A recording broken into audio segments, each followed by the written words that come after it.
And even if you were to have like a prompt of 10 different things, right? Like say if you had one prompt of like, oh, like here's 10 different personality traits, here's 10 different superpowers, here's 10 different drawbacks. I like coming up with random list of powers and then just see what I come up with. Imagine rolling just those things every single time. It's always going to vary.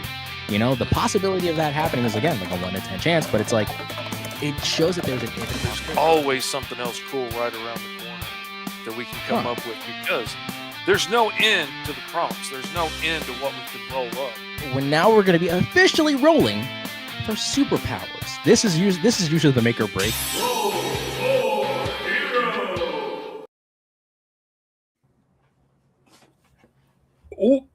Wrong foot. Oh, I had the whole thing ready to. Here we go. Ayo and hello, everyone, and welcome to a whacked out, whimsically wonderful Wednesday, the final Wednesday of the year. Welcome to the end of the year special of Roll for Hero, a segment of the show in which we let the dice dictate what on God's green earth we will be drawing for today. It is me, your ever weird, ever whacked out, ever loving Uncle E, and of course with me today is my big bearded, bald-headed, beautiful man, claimed to be the sexiest man in 1993. You know him, you love him, the big fish in the small pond of indie comics, Mr. Fish. What is up, everybody? Glad to be here. Yes, Dragon Gaming, congratulations. It is the last episode, but only for the year. We're going to be back because this is the weekly Wednesday show where we come on and let the dice decide what we're going to draw. And I am super excited to be here. I am really looking forward to it. What is up, Deadpool? Good to see you. Man, Kyron keeps calling me, and that is unusual. I don't know what to make of that. I'm going to message Kyron real quick. I'm going to let you talk for a second, and I'm going to see what's going on and make sure everything's okay. All righty then. So anyways, just so that I can kind of keep on yapping, fill the void of silence, this is going to be, of course, a fun end of the year special. Of course, it is the last Wednesday of the year of our Lord 2025, as tomorrow will be the beginning of a new era, and it's going to be fantastic. But I'm excited because today we kind of planned out a little bit. Again, we try not to plan out as much in terms of like what are we going to be drawing kind of a situation, because usually we just tend to go random on this. So for today's episode, we are going to be rolling up our roguish-like characters for the science fiction universe. We are continuing on our journey into the vast void of space as we are now finding out newer characters as we dive within the stars. We have discovered Jupiter Jack and Meteor Mandy, cosmic cadets and heroes throughout the known galaxy as they work along with the Cosmic Coalition. And turns out their enemy, the Dark Matter Coalition, run by Lord Decimus and his insectoid-like army that could change size, use telepathy, and of course just be all over evil. But along the journey, we have come across some very unique individuals, like some roguish, shape-shifting Deceptiles, if you will, drawn by TS, yours truly, and of course, Mr. Fish's character being shown a little later on within the show. And of course, speaking of stuff that we ended up drawing, let's actually dive in and let's see what we drew on our Christmas special of Roll for Hero. Bum, bum, bum. I know, no fancy little title card. We're trying to be efficient here, people. Alrighty then. So, Mr. Fish, I think it is only fair that you go first because I feel like you went way too crazy on this. I got, for rolling up my character, I got a military reindeer. And so that was wild. For some reason, I was expecting it to be like military elf or something that I had an idea for. Military space reindeer, I really did not have a good plan for ahead of time. But I think it came out pretty cool. My computer is freaking going crazy over here. Okay. Sorry, my screens are going off and flashing around. Everything is going wild on me. All right, so I got this military space reindeer. I was working on it. I was working my way through it, and I can't remember who it was in the comments that sounded off and asked, were there just 8 reindeer that worked for Santa, 8 of these soldier reindeers? And that spurred me on to the idea, well, no, of course not. There's got to be like whole platoons of these guys, and there's like 8 main captains that, lead the teams. And then that got me thinking about like, the underwater demolitions team and the Air Force and the like, the ground force and all of this stuff.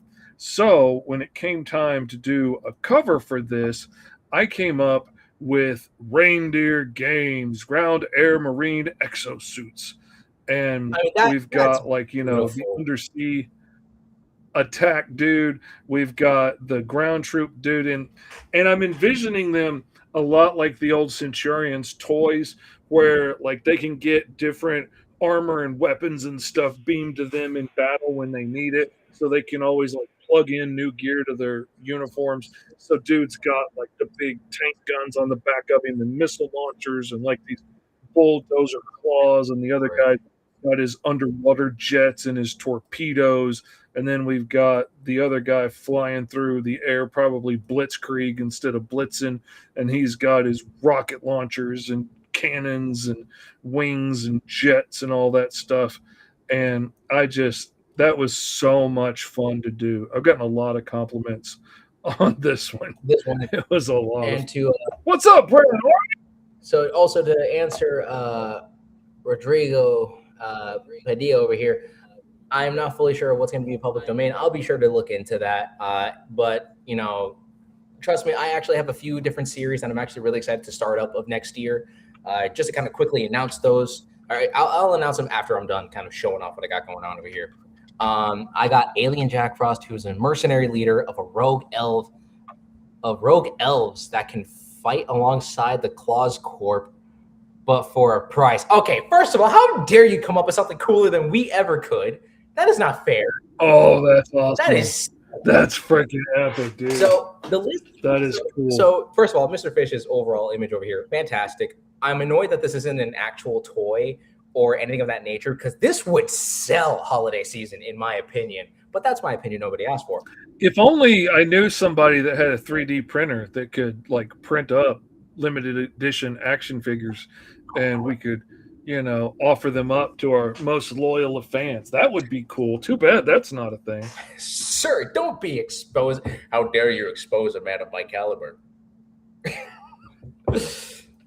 What's up, everybody? So, of course, and what's up, Knights of G? Good to see you. We were just talking the other day. I'm glad you made it in. So glad. Also, so Mr. Fish is able to show off his stuff, and I'm going to be showing off mine. I basically drew my rendition. So we both, weirdly enough, rolled military. It was like the Christmas special. We had very, very small, limited lists of like whatever that was. We had like occupations or like type of that the person is, and then we had the characters themselves. So Mr. Fish rolled up a reindeer. I rolled up Mrs. Claus. But I wanted to make mine a little bit different, and I decided to make her like a black Mrs. Claus. I personally have never seen, I've seen black Santa Claus. I've never seen black Mrs. Claus. So I thought that was a very interesting, take on that personally. But she was also a military-based kind of character. So we have, this, more regal, more proper, authoritative looking kind of a Mrs. Claus. She's like a dress uniform in her. Well, this is her red variation. Then we have the Arctic blue rendition of this suit, which is the one that I actually very much enjoy. So again, very toyetic. So not as toyetic as the freaking reindeer games, in my opinion. But then, of course, we have this rendition, which I think is interesting. This is like her battle ready kind of suit. Like this is the kind of suit that I expect her to kind of like fight, like command her elves out in the winter wonderlands, if you will, as she takes a laser gun. It's like, all right, move, elves, move. Santa Claus has got to drop the cargo. I did a cyborg elf for my fantasy setting. How dare you? I can't wait to just see all this amazing stuff. I might have a picture of that one. Let's see. So this is my rendition of Mrs. Claus. So I basically have 3 different renditions. I have her battle ready outfit, her regal, type of her more regal aesthetic, and then of course her Arctic rendition. But that is aside the point. And not only that, I actually saw this on YouTube post. That is amazing. I love this. Mm-hmm. Yeah, that came out really And cool. if you I was gonna run through all of these. Let me get to the end just to show everything I was able to find so far. And if somebody sent me something and I've lost it, send it to me again we so can, that I can have it for and if sure, you and I'll guys save out it with there your would name. love to would want us to show off the amazing art or the character, the hero, the villain, whatever it is that you've created as you're rolling alongside with us, please use the hashtag roll for hero. That's ROLL, the number 4 and HERO. Use that hashtag. So then that way we can get notified and swipe those images. So that way we can show them over here. So that way, we give credit to amazing artists and hopefully continuing the journey of creating art that inspires all and hopefully inspires more. But outside of that, let's take a gander over here. We got, what was it, Scalian? We've got Scalian by Anthony Love Harrington the action here. art on We that. have got Deadpool's Periwinkle. We showed that one earlier. We've got Anthony Harrington Gizmo over here. And I'm saving it under the names that I'm seeing it in on wherever you send it to me. So if it's not the same name over here, I apologize. I can try and fix it if you want me to, but I wanted to make sure that I got the names attached with it. We got Deadpool's hero and villain that he did over That's when here. we did the hero and villain role. I think the first time we did our very first hero villain role. That is awesome. Mm-hmm. Guys, these are amazing movies. Oh, I yeah. can't wait to see what other ones we actually get to really dive into. And the Green Llama public domain redo that he did, that one came out really cool. Let's see, what else have we got? We've got Crazen, the Mad Failure. I love that. Man, check out those eyes. That is awesome. I'm loving the dynamic posing. I love the fact that you're really diving in and trying to get out of your comfort zone, making your characters or putting your character in dynamic. Okay, it's Deadpool. There we go. And all right, let me see. And then we've got Ben Art's Waylon Stewart here. That one with the energy control and the knife down there. We've seen that one before. I think we saw that one when it came out. This is his Samantha Claus, which I thought was really cool. Had a whole freaking backstory about how one of the reindeer soldiers went rogue and chopped off her arm, and ended up the elves had to build her a cybernetic arm, and then what was it? Logan Claus, the new Santa Claus, ended up having them build her a whole mech suit to go with it. Is the backstory for me is what had it. And check out the reindeer in the armor, man. That is awesome. May well be a better reindeer head than I did. May look more like reindeer antlers than mine do. But I try to get as close as I could. am not jealous in any way, shape, or form of the fact that there are people with better ideas that. And that's a real piece of art on actual paper that you could hand to somebody. That's all I can do is show my screen. That is a one of a kind piece. Cool. Sure, this is shown digitally, but this person has it in their home. That is a one of one. Yeah. How that is really cool. I remember seeing. And then these are some of the older ones that they did, because we saw this one on the show earlier. But he did a whole series of these that came out really cool. I think this was when we did the Birds of a Feather. I think is when they came up with this one, and I think it might have been playing off the night and day theme, but had a whole series of Keanu Whitaker Jr. here. And this was Glorper. This is freaking chaos beauty right here. I love all the colors. I love the shading. I love the head turning into a bat wing axe thing. This reminds me of Kevin 11 just having a complete psychotic break is what this reminds me of. Oh my God. This has that kind of vibe to me. But I really like that one. And then he did this one. Giada Whitaker is the name of this character. Christopher Guzman. He's got all kinds of great names for the characters. I really dig that. Brielle Watson. I feel like, wait, hold on. Go back to that other one. Let's see. I feel like there's this one? I think I can see the inspiration. Personally, I feel like I've only shown you two of his videos when he did crossover Superman and Captain America, but it looks like there's hints of Pop Cross Studios styling over there. Just thought that I had to point that out. He's a really fantastic artist. I just thought I had to point that out. That's really awesome, though. I love there's that connection between the person, the little creature and whatnot. The fact that you even drew that is, again, I'm loving these guys. Keep up the great work. What do we got over here? Iron Maiden. I think that's a Diesel Punk, cyborg, android with 4 minor powers, energy projection, body weapons, modern weapons, size changing. Dude, and check out all the freaking details and stuff. That's my thing, is I always had so much trouble. I would draw all the freaking details like in a cyborg to where like it looked like it actually would work, but then that was just chaos to have to draw over and over again. And this one was from Commander Comic. I remember that one. I didn't get a name for the character, but I got that it was from Commander Comic. So there we go. That's a look back at some of the characters that we've had drawn by y'all so far, and hopefully we'll have a lot more before we know it. We're gonna have like a whole gallery of just nothing but like awesome roll for hero art, and I can't wait for the day that we just get to do a whole episode of just showing off the amazing art that everyone in this community is going to be creating. And speaking of creating art, Mr. Fish, I think it's about time that we've begun the process of what we tend to do here on this show. And what that is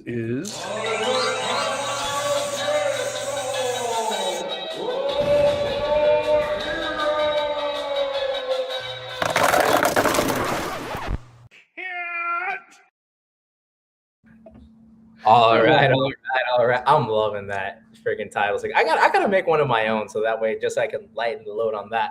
Outside of that, today's episode is going to be interesting. So of course, in episode 1 of this entire season 2, we created Jupiter Jack and Meteor Mandy, and then on top of that, we created a vast variety of other individuals just so that we can kind of give you a bit of a catch up. So this is Jupiter Jack, his friend Meteor Mandy, cosmic heroes and whatnot. Then we ended up creating some sleazy individuals, some Deceptiles, if you will.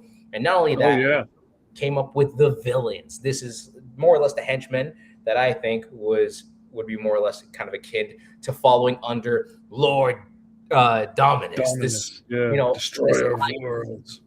Eyeless villains that only see darkness in any way. I don't know. This was like fantastic. And so, of course, we had our holiday edition.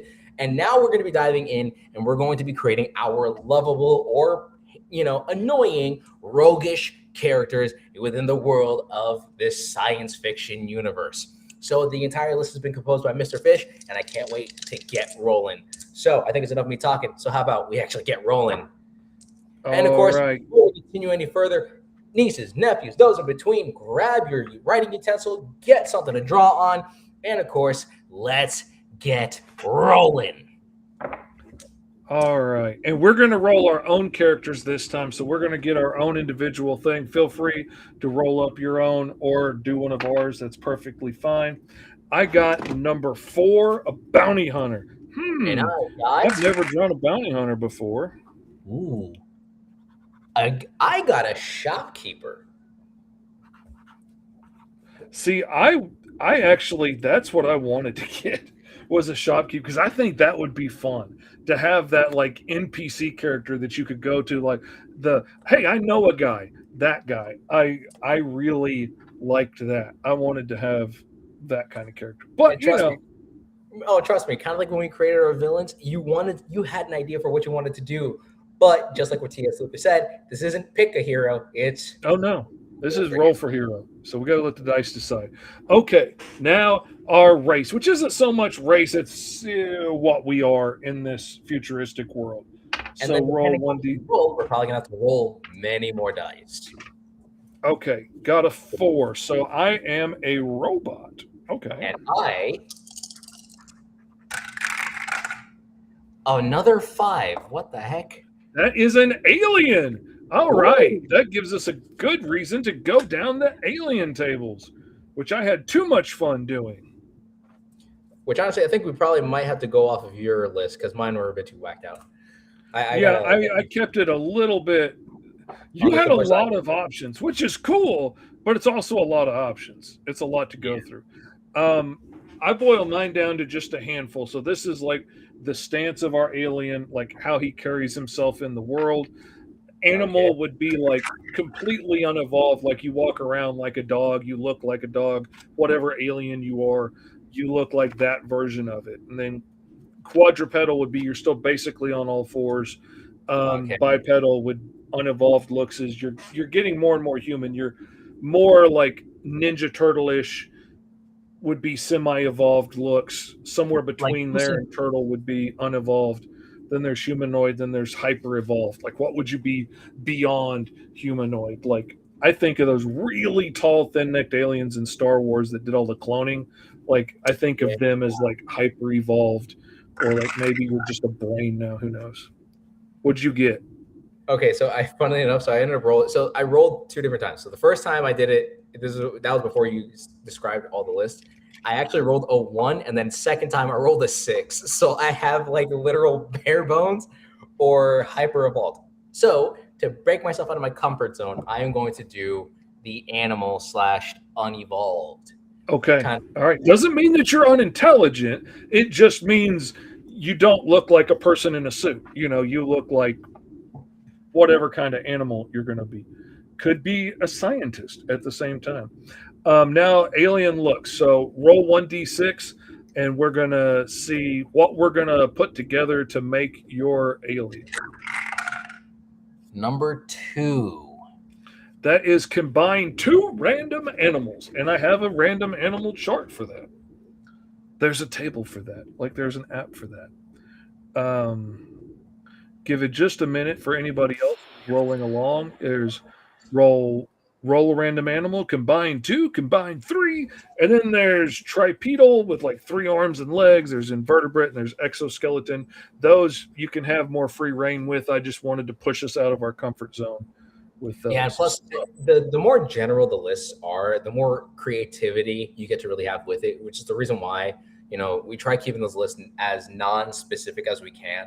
So then that way you guys have that ability to actually really play with the ideas. Because again, as much as we love Marvel and DC and what these other companies do, we need your creativity, your variation, whatever you got going on over there. I know you're going to be able to break out of that and create something insane. And trust me, there are things that we have drawn on this show I never thought in a billion years I would ever draw. So the fact that, it's breaking out of my comfort zone is going to be a lot of fun to do. So just to recap what I got so far, I got a shopkeeper alien who's unevolved, meaning that they are hyper, they have the intelligence, but they are literally just too animalistic to, function to an extent.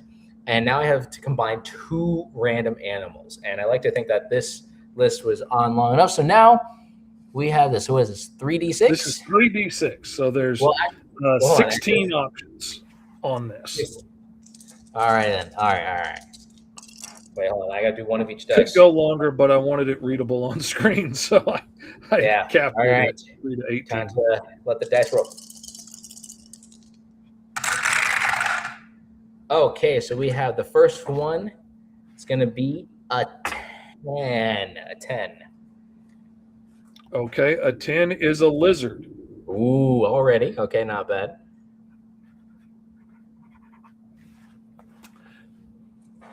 We got a lizard, because I know how to write fast. Absolutely. Antoine got lots of new character ideas coming from this one.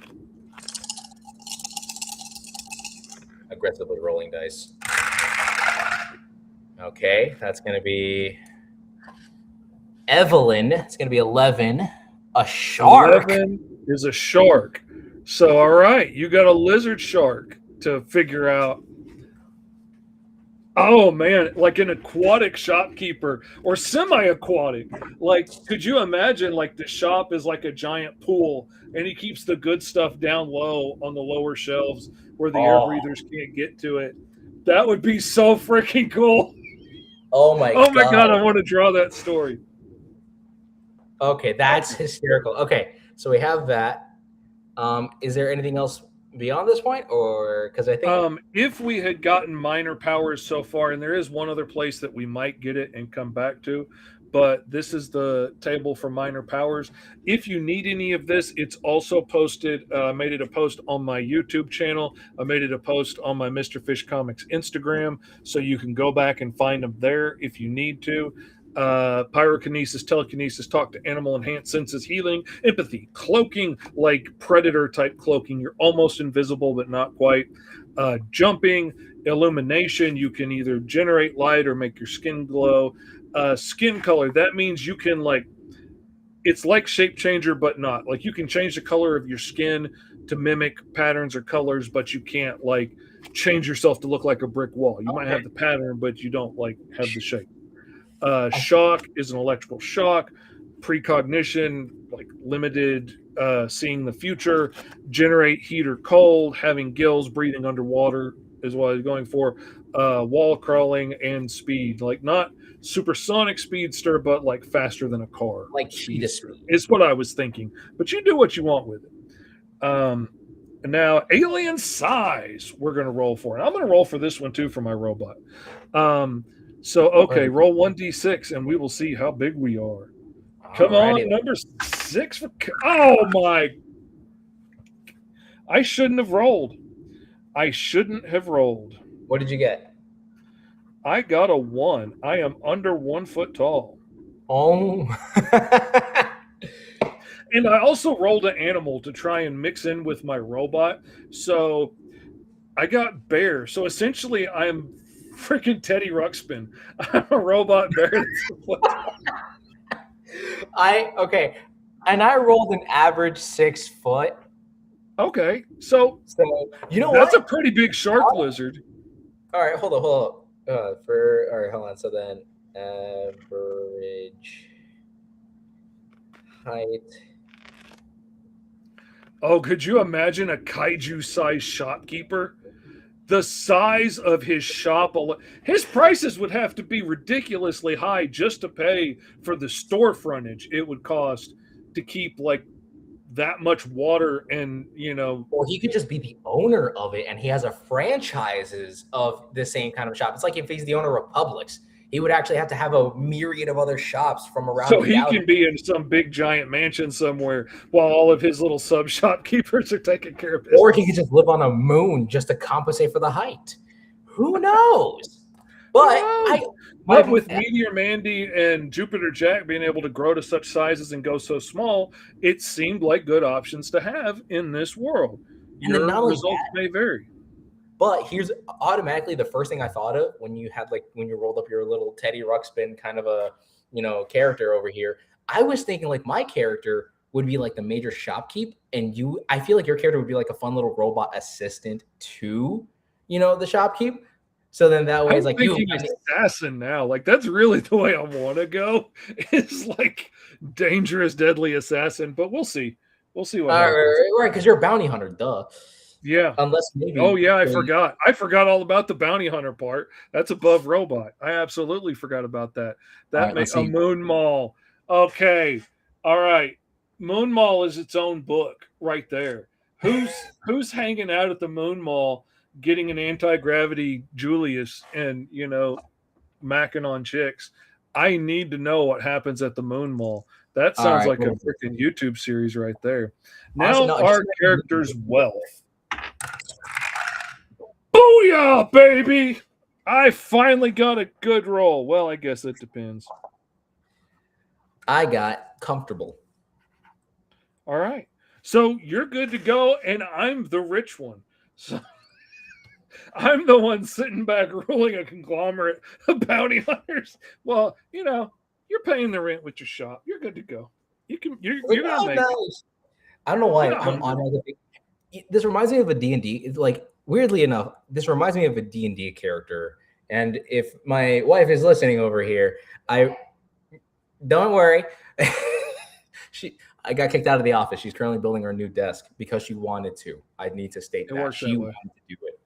But how dare you? Love you. Anyways, so this reminds me of a D&D character that I once used in a few campaigns. It's an NPC, and he's a mysterious dude who works for this unknown entity. And if you ask him So how much is it for a price? Like that's automatically what I'm thinking of in this terms of the voice, very slick, like a lizard with his tongue. Like I'm already envisioning how he sounds.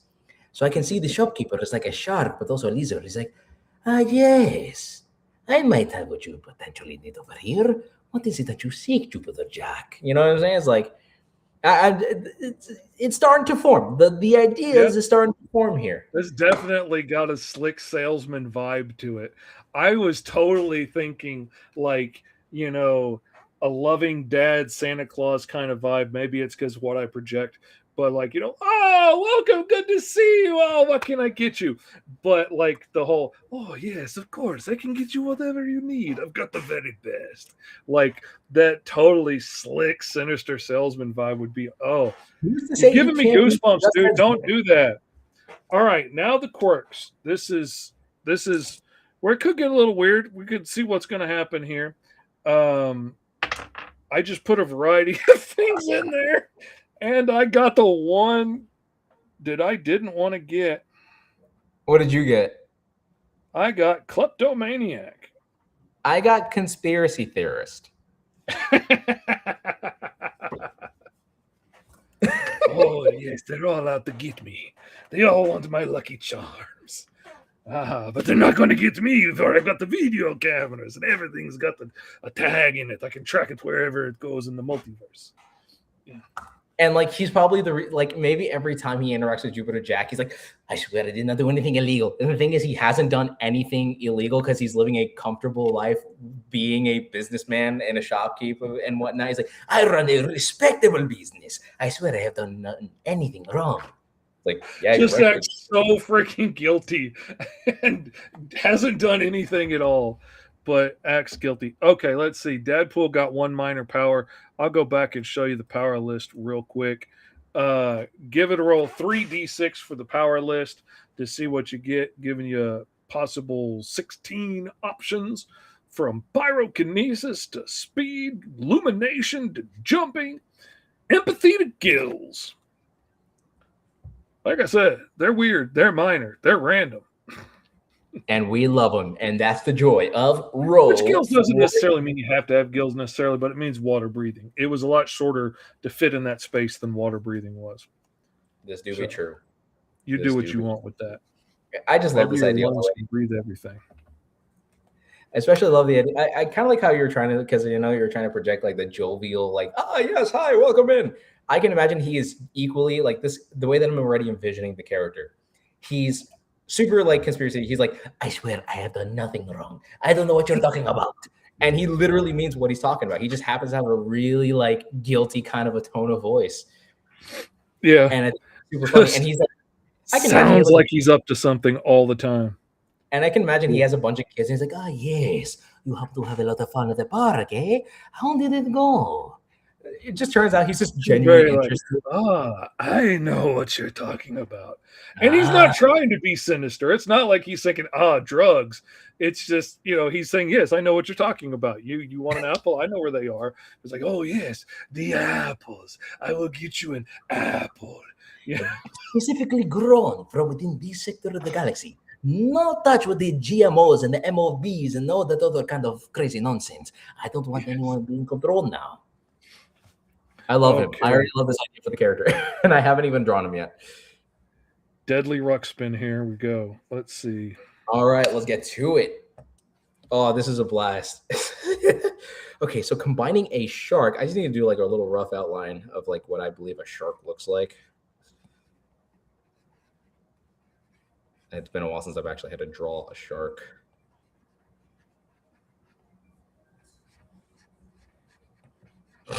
And then was it a lizard? Yeah, a lizard and a shark was yours. You kept that very vague. So for all we know, this could be any lizard. It could be. It could be a Komodo dragon. It could be a right. Oh shoot, hold on, because he also is like unevolved, so he doesn't really have like bipedal legs. So I had to. Yeah. Dang. Okay, hold on. How am I gonna do this? Okay, this is interesting. This is interesting because now I have to. Okay, so I'm kind of Okay, that's not going to work. Okay, regular guns aren't going to work with somebody a foot tall because even if he got them made to scale, a regular projectile gun isn't going to do him any good because if he can handle it at that size, it's not going to hurt anybody. I mean, he'd be shooting a pea shooter at you. Rolled up a pirate ghost mixed with two animals, a spider shark. Ooh, under 4 foot, one minor power precognition, essentially made of Space Davy Jones. That is freaking awesome, dude. Come on, y'all be rolling way too many cool things here.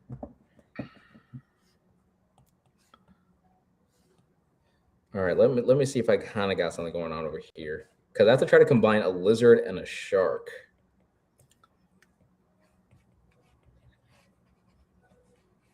Okay.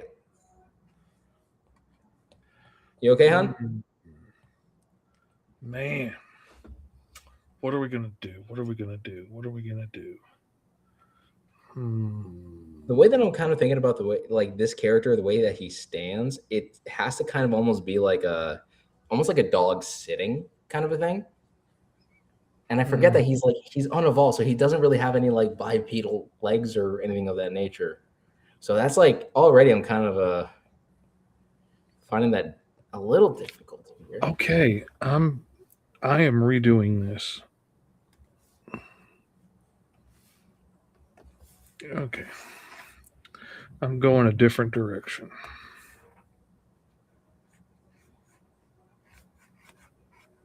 Okay. I don't know how I'm doing here. Let me see. I think I'm doing okay for now. Calling him the Great White Scourge of the Black Void. Okay, listen. You and your cool name sounding thingies over here. How dare you just have an amazing idea like that? Good for you, and I'm glad that you're using your creativity. I'm very envious of the fact that you're able to come up with something so fantastic and amazing. Okay.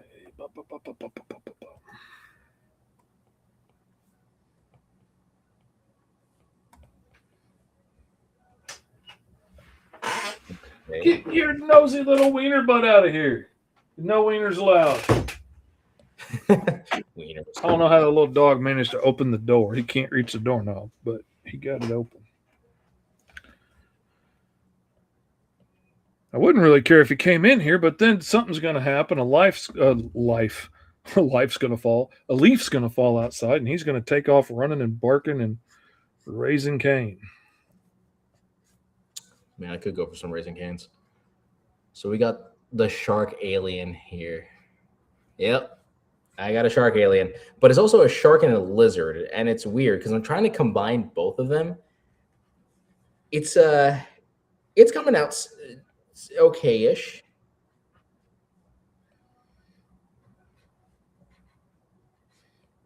I mean, I can't tell if I want the fin on the head or like on the back. And the way that I'm thinking about it is like kind of like, again, he's like on all fours. I mean, I don't know what the primal state for this kind of a creature would be.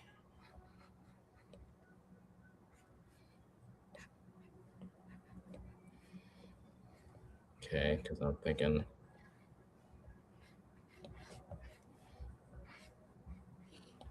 He just looks super shady, but then he's just actually like a genuine businessman.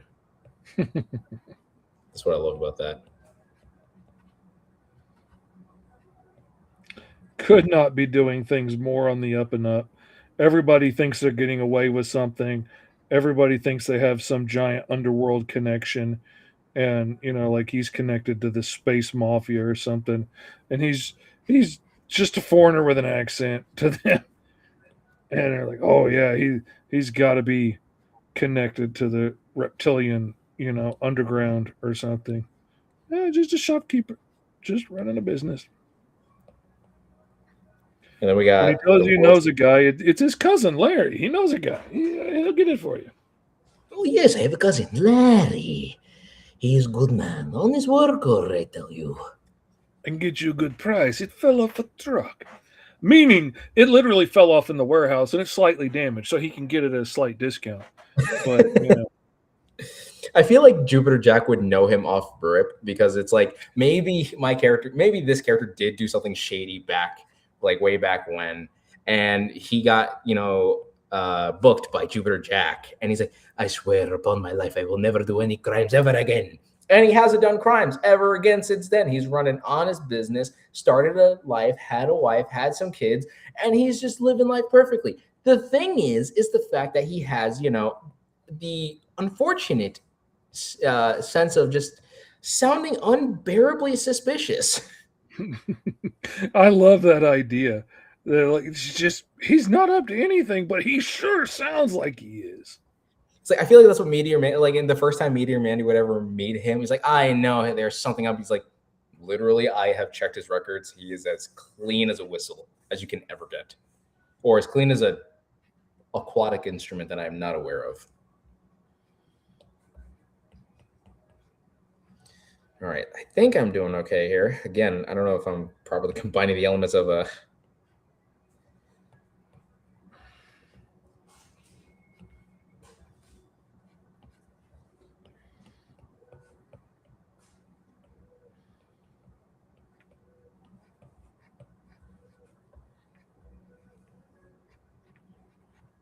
I don't know if I should give him a little hat.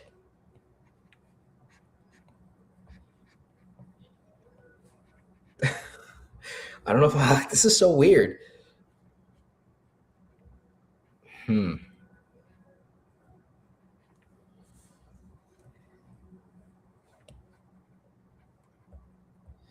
me see what we got going on here. Could put the shark fin on the elbows. Ooh, could do Okay, that. let me look. Gives it that alien kind of vibe, as it is meant to have. Maybe I should make the head smaller, so then that way it's like not as big of a weird thing to have.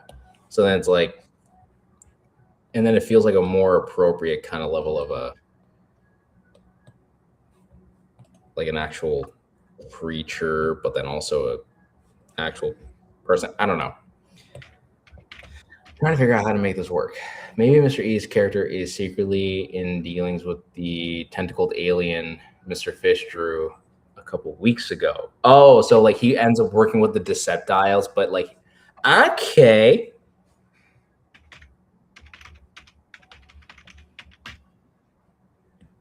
Oh, like I can imagine maybe like maybe he actually, what's it called? Maybe this character over here thought that he was doing some honest work with some new clientele, but little did he know that they were actually like a Deceptile in disguise.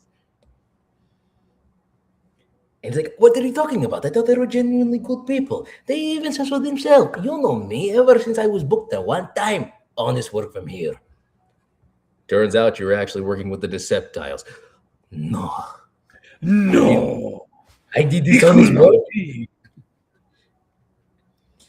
And then he's like, I don't know what's real anymore. And maybe that's the reason why he's such a conspiracy nut, because now he's trying to figure out whether or not he's actually Oh my God. Oh, he only got into crime by accident. He only got busted by complete accident. Had no idea that what they were saying meant that they were criminals and they were doing things the wrong way. And completely got busted. And now he's a conspiracy theorist that everything is like an underworld plot. And he's going to get in trouble for everything, which makes him act so suspicious all the time. Like, no, it's only up and up. I swear on my life. And like, there's no reason to be that paranoid about it. But, it gets to you. I really don't know how this is like. I'm like questioning if this is okay or not. I am loving my little man. My little man. Oh, that is awesome. Him's got a cigar, even though him can't smoke because he's got to look tough.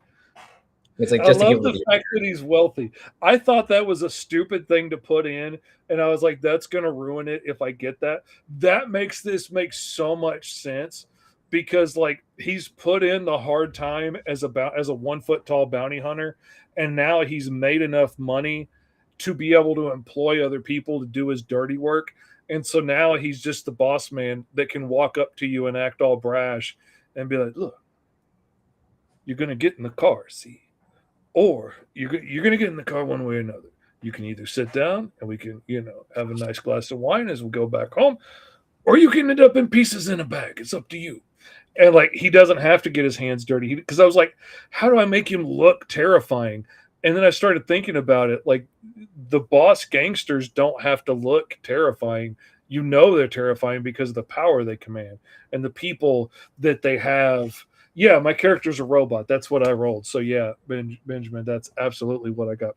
Did you see that we showed all your pictures off earlier? I don't know if you were here, but we went through all the stuff I found online. The cool thing about it is now, especially because of Ben up here, I believe, has been posting enough of his hashtag Roll for Hero pictures of the characters that he's drawn. Finally, Instagram has seen enough hashtag Roll for Hero that they show up in the search now. And it's not just a couple of posts that I made. So I got a whole bunch of his stuff showed up in Instagram when I did look for hashtag Roll for Hero. So it's starting to work. There was a lot of extra stuff in there too that had the number 4 or heroes or something in it. But yeah, it's starting to show up. Oh yeah, man. We went through all the images. Let's see. Yeah, we got all of these. This is your stuff. This is the right bin. I just want to make sure that it's the right guy. But I figure Benjamin Neal been in. That makes sense. This Glorper came out so freaking cool. I love the way that came out looking. And the shading with the markers came out great. Just top-notch work. But I really loved the reindeer. The reindeer came out really good. Loved the armor. I appreciate it, man. You've made a big difference getting it out there.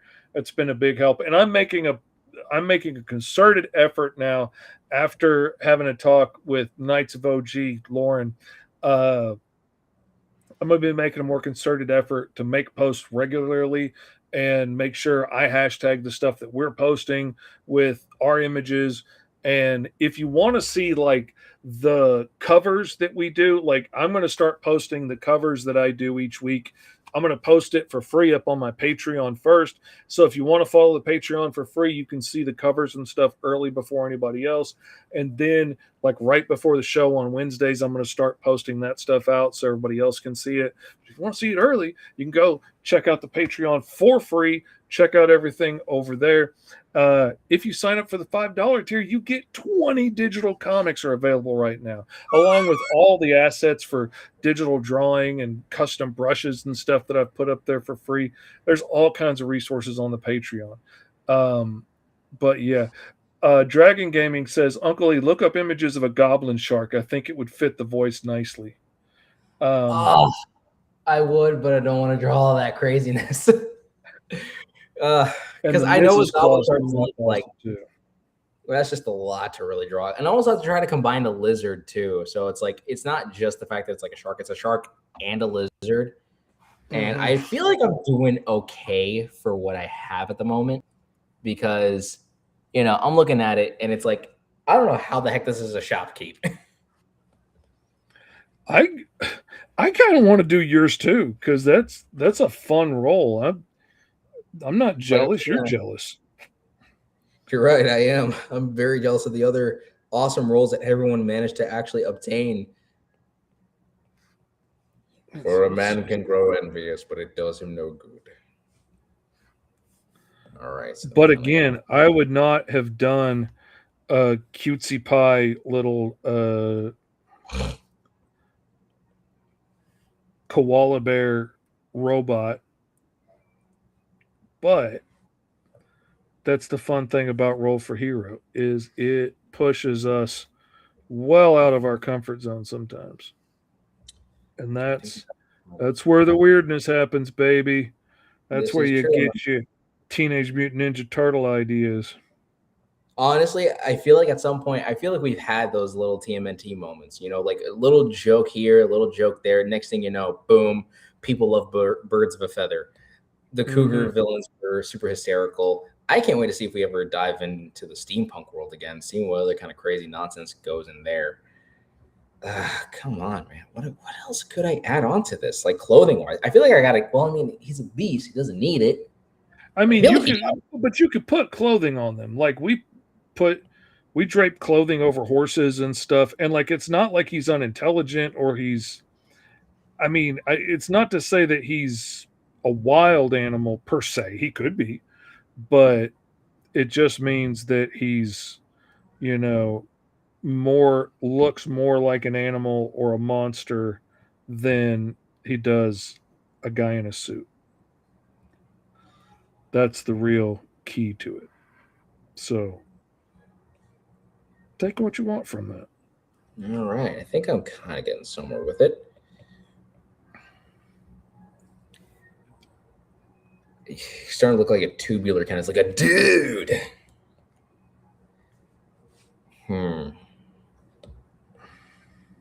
I don't know if I'm thinking my guy was 100% designed to be a toy, and for whatever reason his AI just went off the reservation and he became a bounty hunter eventually.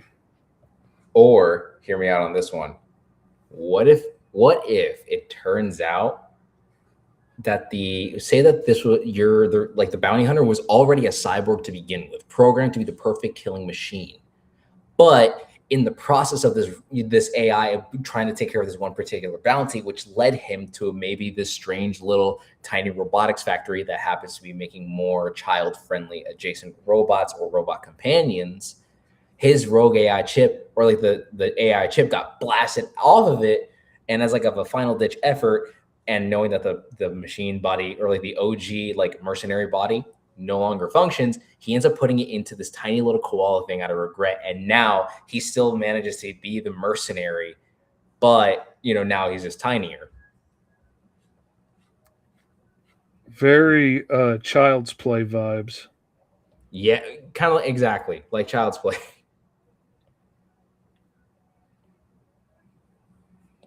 Honestly, him being on a beach. So like, I love what Benjamin over here is like. It could just be like a beach. I can see it being like technically it's like dinosaurs are technically lizards. Okay. I love the fact that we went off of that generality, and it is now officially everyone's fault that I have to redo this again.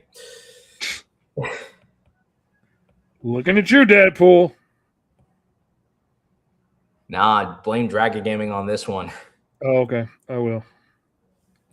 Dragon Gaming, how dare you make me do this all over again? You come up with good ideas that inspire us. That's our job, damn it. Hey, listen. Hey, whoa, listen. As I say in all my videos, art inspires all, but there are those that inspire more. And Dragon Gaming has inspired me to use the idea of a T, because honestly, at this point, I really was kind of going for a bit of a T-Rex vibe. So, I mean, I can see this being like almost like a velociraptor even. Look what you did, Dragon. Exactly, Benjamin. Look what Dragon Gaming made me do. Okay, because then also that makes more sense too if it was not like because I was thinking about doing a T-Rex, but like a velociraptor. I can see that kind of being a thing. It was.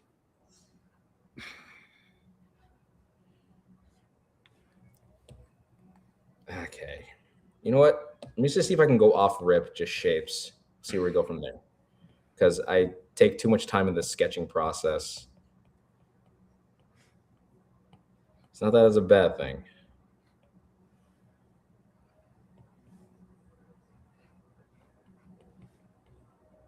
There we go. Let me see. There we are. Feel like I'm now getting somewhere with it. I'm just throwing ideas at you to help. Look up extinct shark, says Dragon Gaming. Mr. E, you could technically use any lizard and any lizard for your alien. That was the original idea, because I was going to go off of a bearded dragon combined with a shark, but then since you said, dinosaurs are technically considered lizards, I'm like, now that's the mistake. Unless, because I mean, I kind of have the vibe over here. I like this. I'm not going to take that away, but I'm going to see what I can do here.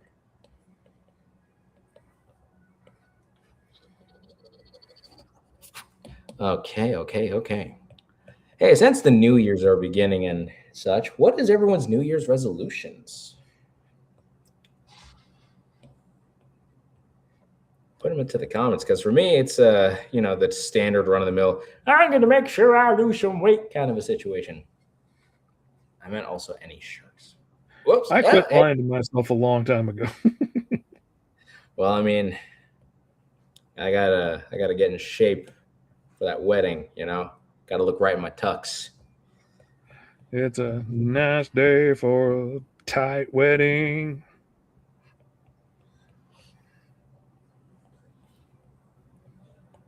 Okay. I think we kind of got something going on here. Then I feel like we could add at least a fin over here, or to really give it that alien factor, something I never really even thought of before. Make it like a hammerhead shark. Oh. Right? I don't know why I didn't think of that.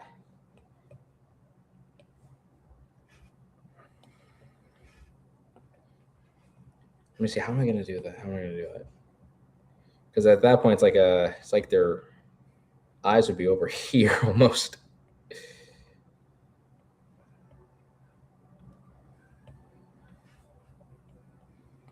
Oh, okay. Wait.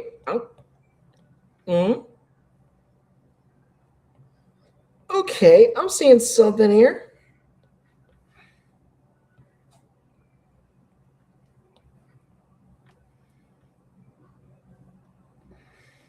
Oh, Dragon Gaming, thank you so much for that suggestion.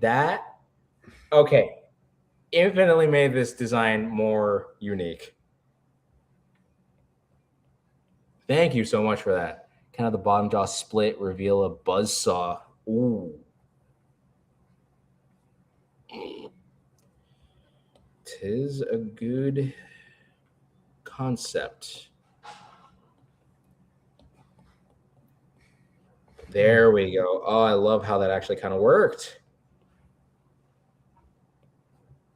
And also gives that sleazy vibe. The other one didn't give sleazy vibes. This one, you look at it and it's like yes. And also the Velociraptor, because the arms are just long enough, and also they look like they're kind of curled, it looks like he could do the little sinister hand motion whenever he talks.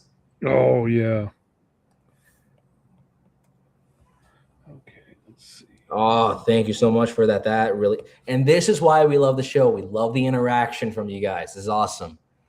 But the shark alien probably won't be able to do anything with tiny arms. Well, that's if we went off the idea of it being based off of a T-Rex. But because I'm kind of going for more of a Velociraptor kind of vibe with this, maybe there could be more that could be dealt with. Something else I also really need to start doing on Roll for Hero is to like actually make the characters in a pose and not always like draw them statically standing. But again, I always do that as a means of a reference for the day that we ever decide to actually turn them into comics and whatnot. Yeah, I do not. I mean, it's always fun, but it's like that's just a habit on my end of things. It's not a bad habit. I wish I did, but I don't. For some reason, like when I think of things, I think of them in motion, a dynamic pose. I have a much harder time coming up with a look when I'm trying to keep it straight and even and stuff. Little Benjamin says, well, there could be different subspecies of Mr. E's character using different lizards and different sharks. Oh, that would be cool. Like if one's like, I don't know, combination horny toad, combination whale shark or something, and there could be, oh man, there's all kinds of different stuff you could do. Oh my God. That would also, you would have so many different categories. You would have like, there, I don't know as many sharks. Like you have like automatically, I'm thinking tiger shark and then T-Rex, or the megalodon and the Allosaurus, or if we're trying to go off of other ones, bearded dragon, and like what's it called?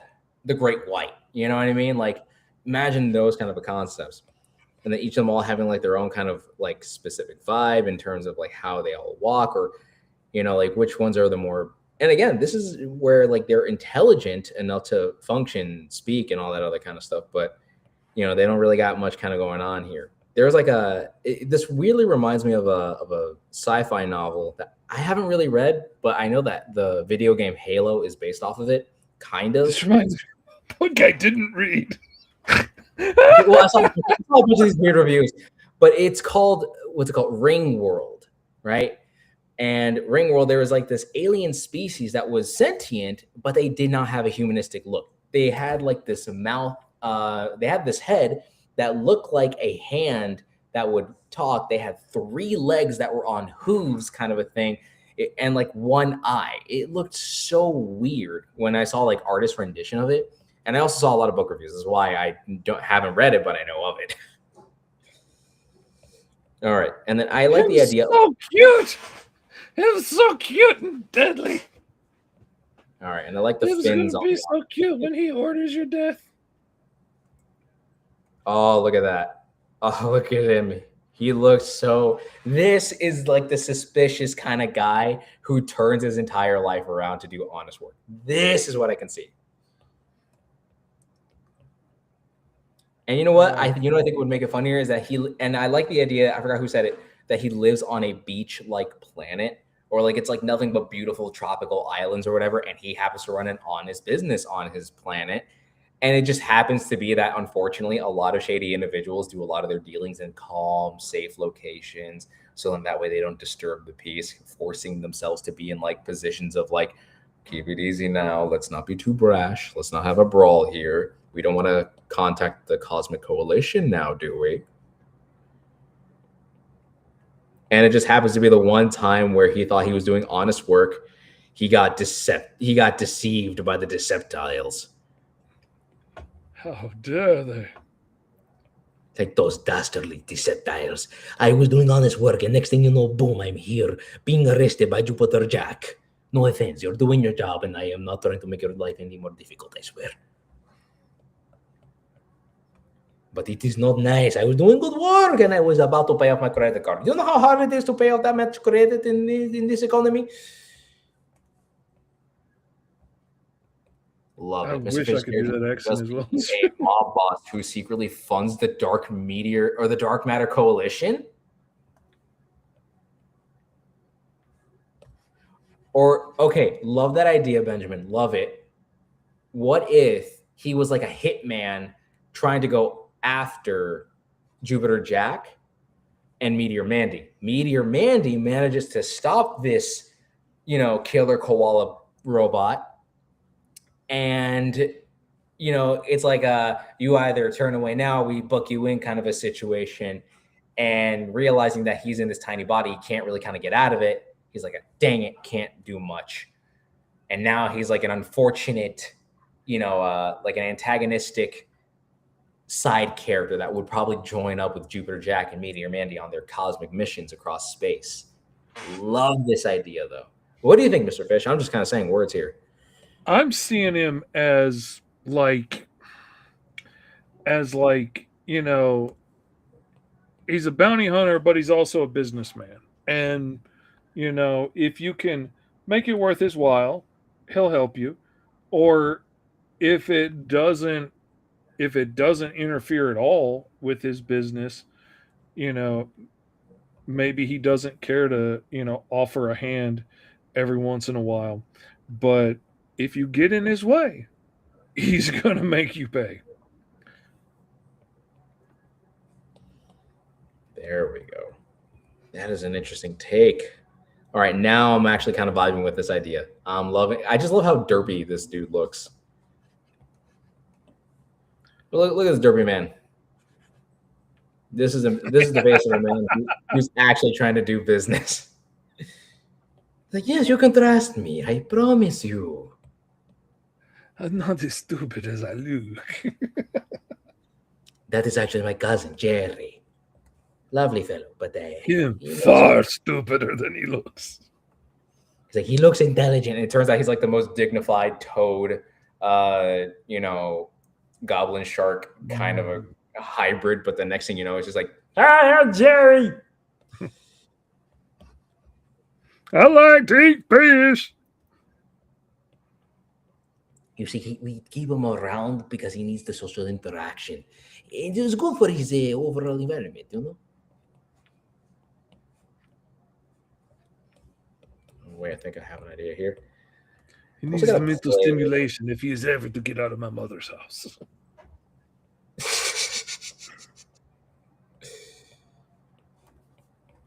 There we go.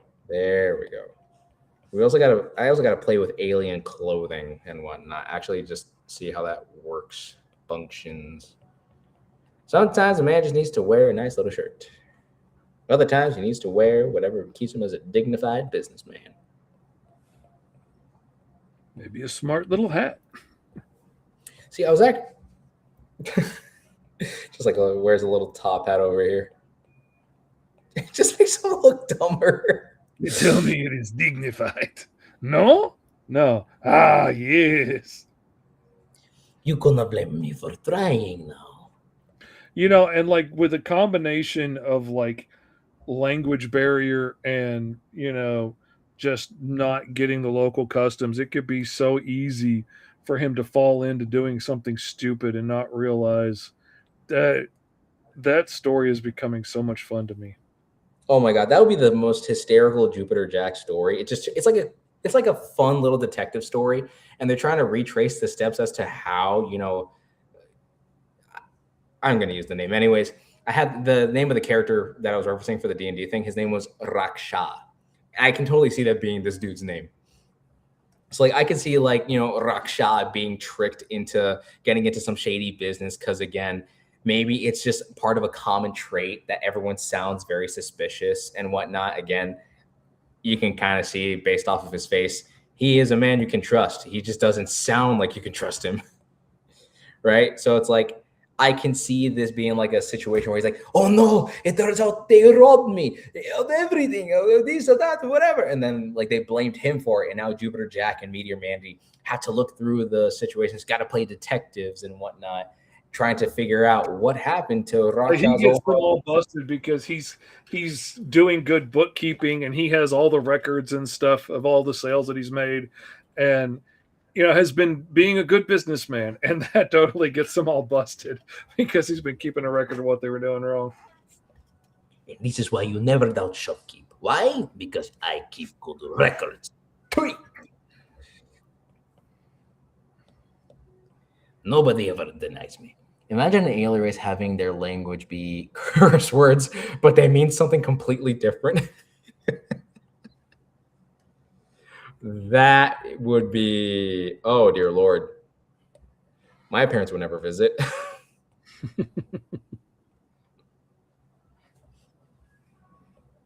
For those with anger issues, I mean, hey, you got a planet to head off to now. Oh, that would be hysterical.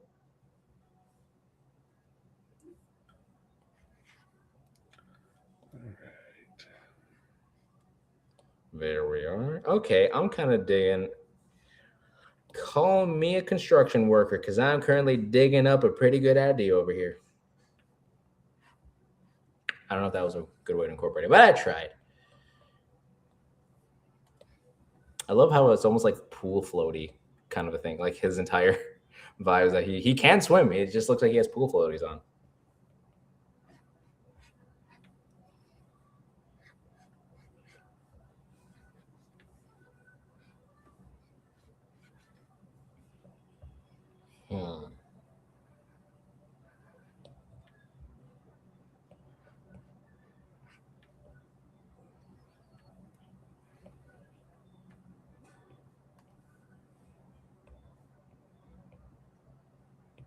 I'm just a cute little man's.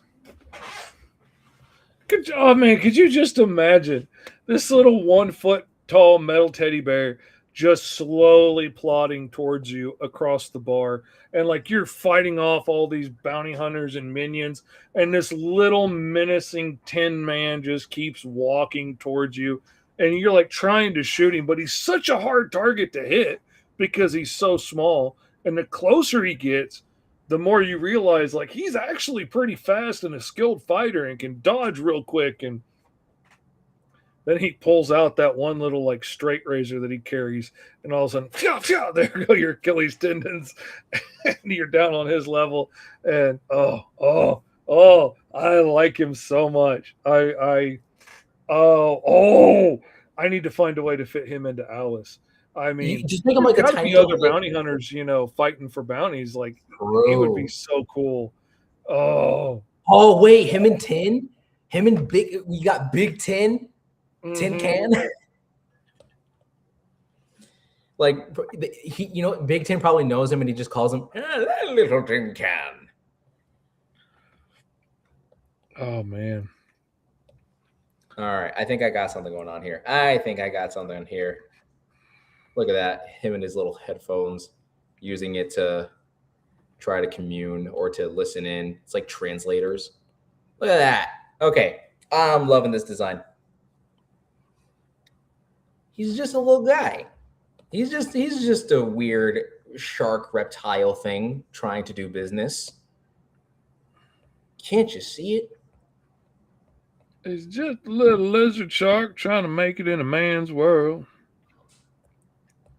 Or in He's a trying to man's make a living in the biped's world, but the biped's always holding him down.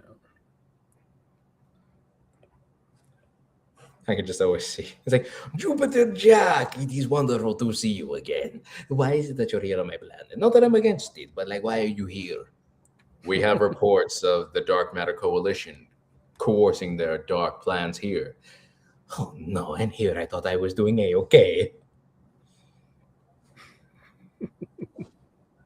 Okay, you betcha. Yeah? Yeah. No? Yeah. Oh, look at that. Beauteous. Okay,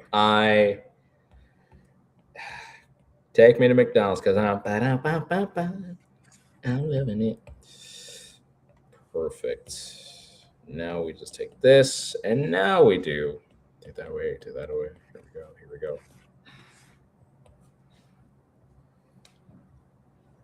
I just love how derpy this man looks. It's like, you gotta appreciate the derpiness of said design.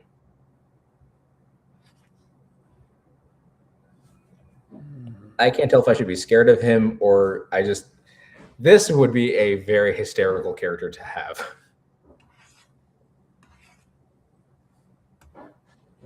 Look at that. That is just, I'm loving this guy already.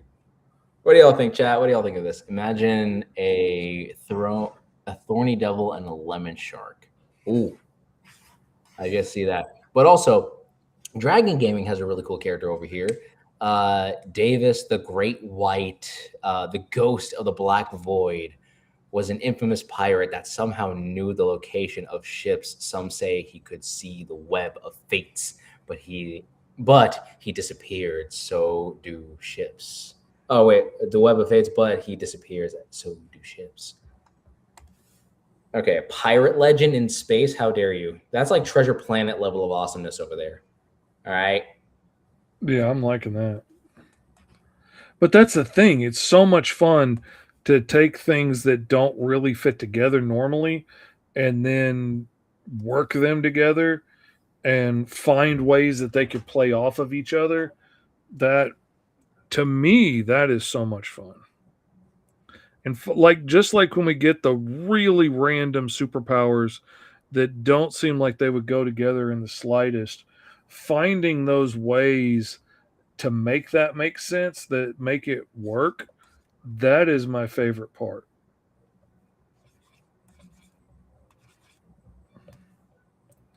It's funny that I was just talking about this pirate thing because my wife is currently playing the what's it called? This one guy from what's it called? Shoot. She's a pirate. It's a song of the Shadow. It's a whole sea shanty kind of a song. Curse of the Shadow by, why is the name not there? Dragon Gaming says, loving your characters, guys. I'm definitely putting my guy in my story. I mean, Do what you want, man. You gots to. You just simply gots to.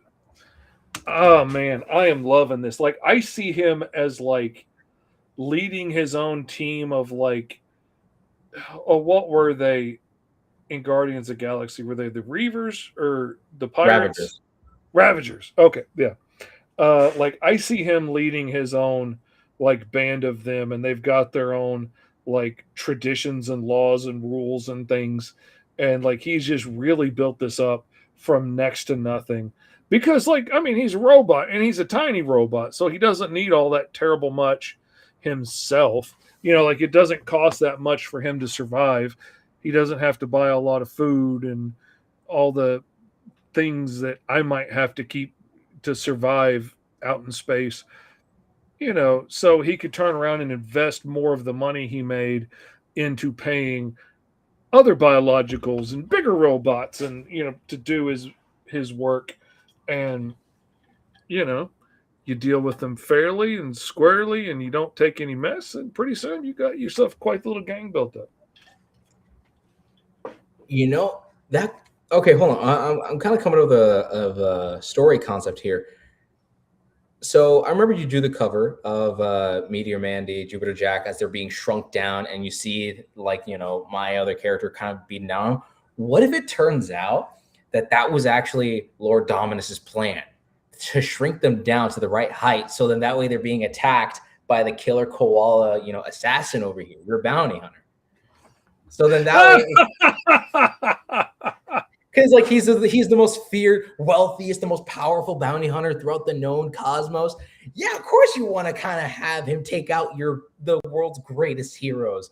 You got the world's greatest bounty hunter versus the world's greatest hero, or like the galaxy's deadliest assassin to the galaxy's cosmically amazing heroes. It's a showdown like no other. You have this little tiny assassin trying to take out Jupiter Jack and Meteor Mandy in the process, while leading the evil horde of minions from Lord Dominus and whatnot, while also still trying to come up with his own kind of a situation. Like I can see that being like a fun little story, and then Meteor Mandy kind of coming out on top because like, look, I already happen to be tiny as is, so I can grow or I can just shrink down even further, So basically, out of the okay, hold on. So basically, out of the jurisdiction, is that what you're trying to say? Maybe. I believe, probably spelled it wrong. You're probably dead. I'm not sure. That is hilarious. Look at that. But yeah, and see, I like the idea of him being designed to be a toy and the AI went rogue real fast, because it's one of my favorite stories from like the novels of Star Wars, is like how IG-88 and his brothers were turned on, and within like the first second they were on, before any of the biologicals in the room that turned them on could even react, they gained sentience, they communicated with each other, they searched the entirety of the like galactic internet, learned absolutely everything they could. They made a decision that they weren't going to be slaves to the biologicals and be a servant bot to them, and decided and made a plan to kill all their creators, like within 1 second of being turned on, before the creator could blink. They had made all these decisions and they killed everybody, and then like staged a jailbreak from the droid factory, and him and his like 3 or 4 brothers, I can't remember, escaped and all basically pretended to be IG-88, and make them think there was only one of him out there, because that many sentient robots would be way too dangerous. But if they could pretend to like be one, then they would draw less attention to each other. And that idea of like just being so smart and processing so fast, I love. And like, you design something to be C-3PO, and then it I'm gonna kill you instead. That seems like what would happen if I built that kind of robot. That would probably be the reaction I would get. I like the idea of him, like being programmed to be a toy, and then be like, nah, I can do better than this. But maybe still has some of that programming and might still be easy to talk him into things if you're really nice, or if you say please and thank you, and maybe the higher pitched your voice is, the easier it is to trigger that a child is asking me to do something, and he's much more inclined to say yes if you say please and thank you and all these things like he was programmed to do. But Like but using also is a bloodthirsty killing machine. Isn't that also what you kind of wanted to like implement with your space ape concept? Like, that his AI was like, Oh yeah, like they went the other direction with that one. Like they've got a murder bot that was designed to kill everything and then reprogrammed it to not be able to kill anybody. And now it's supposed to be, his sidekick in, superheroics and saving the day. But he really wants to be killing everything and still talks like, he wants to kill everything, but he can't. So this would kind of be like his mirror image in a way. And I love that idea. I almost thought about like recreating Murderbot as like, maybe a C3PO style droid or something. And I rolled the animal thing just to see if I could get some ideas of how to make him more than just a guy in a robot suit looking thing. And getting Bear really threw a wrench in it for me. And then getting 1 foot tall for the size killed me. But he's so precious. This cute little dude. And I know koalas technically aren't bears, but these are jumping off points. These aren't stiff commands. These are inspirations. I'm not giving you a model kit to build one particular thing. I'm giving you a cardboard box. Make it what you want. It could be a castle. It could be a space station. It could be a pirate ship. It could be a fancy hat. I don't care. Be creative with it. And I decided to go koala bear because I think he's really cute with the big nose and the big ears.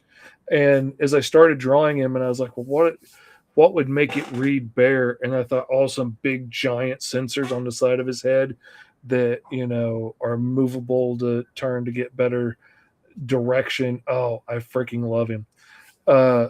Benjamin says, so basically, his programming is interfering with his job to a degree sometimes.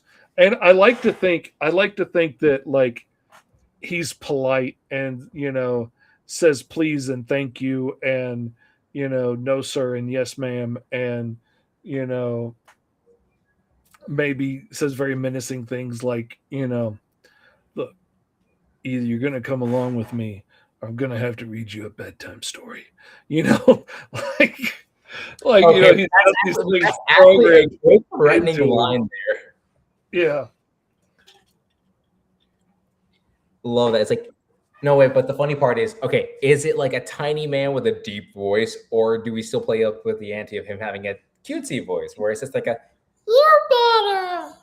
Like, I'm thinking he's got a fairly deep voice because like he can't really do anything about his size to be more imposing, but he could easily modulate his voice because he's a robot.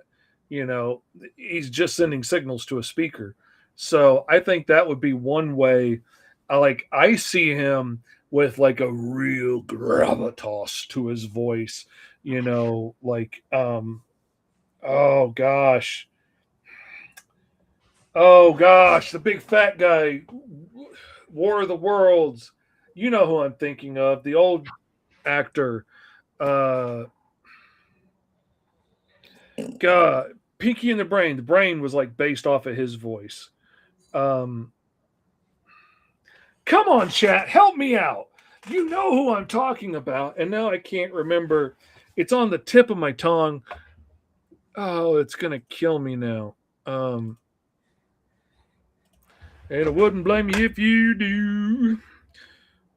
But you better thank me before I die for the gravel in the gut and the spit in the eye. Because I'm the SOB that named you fish.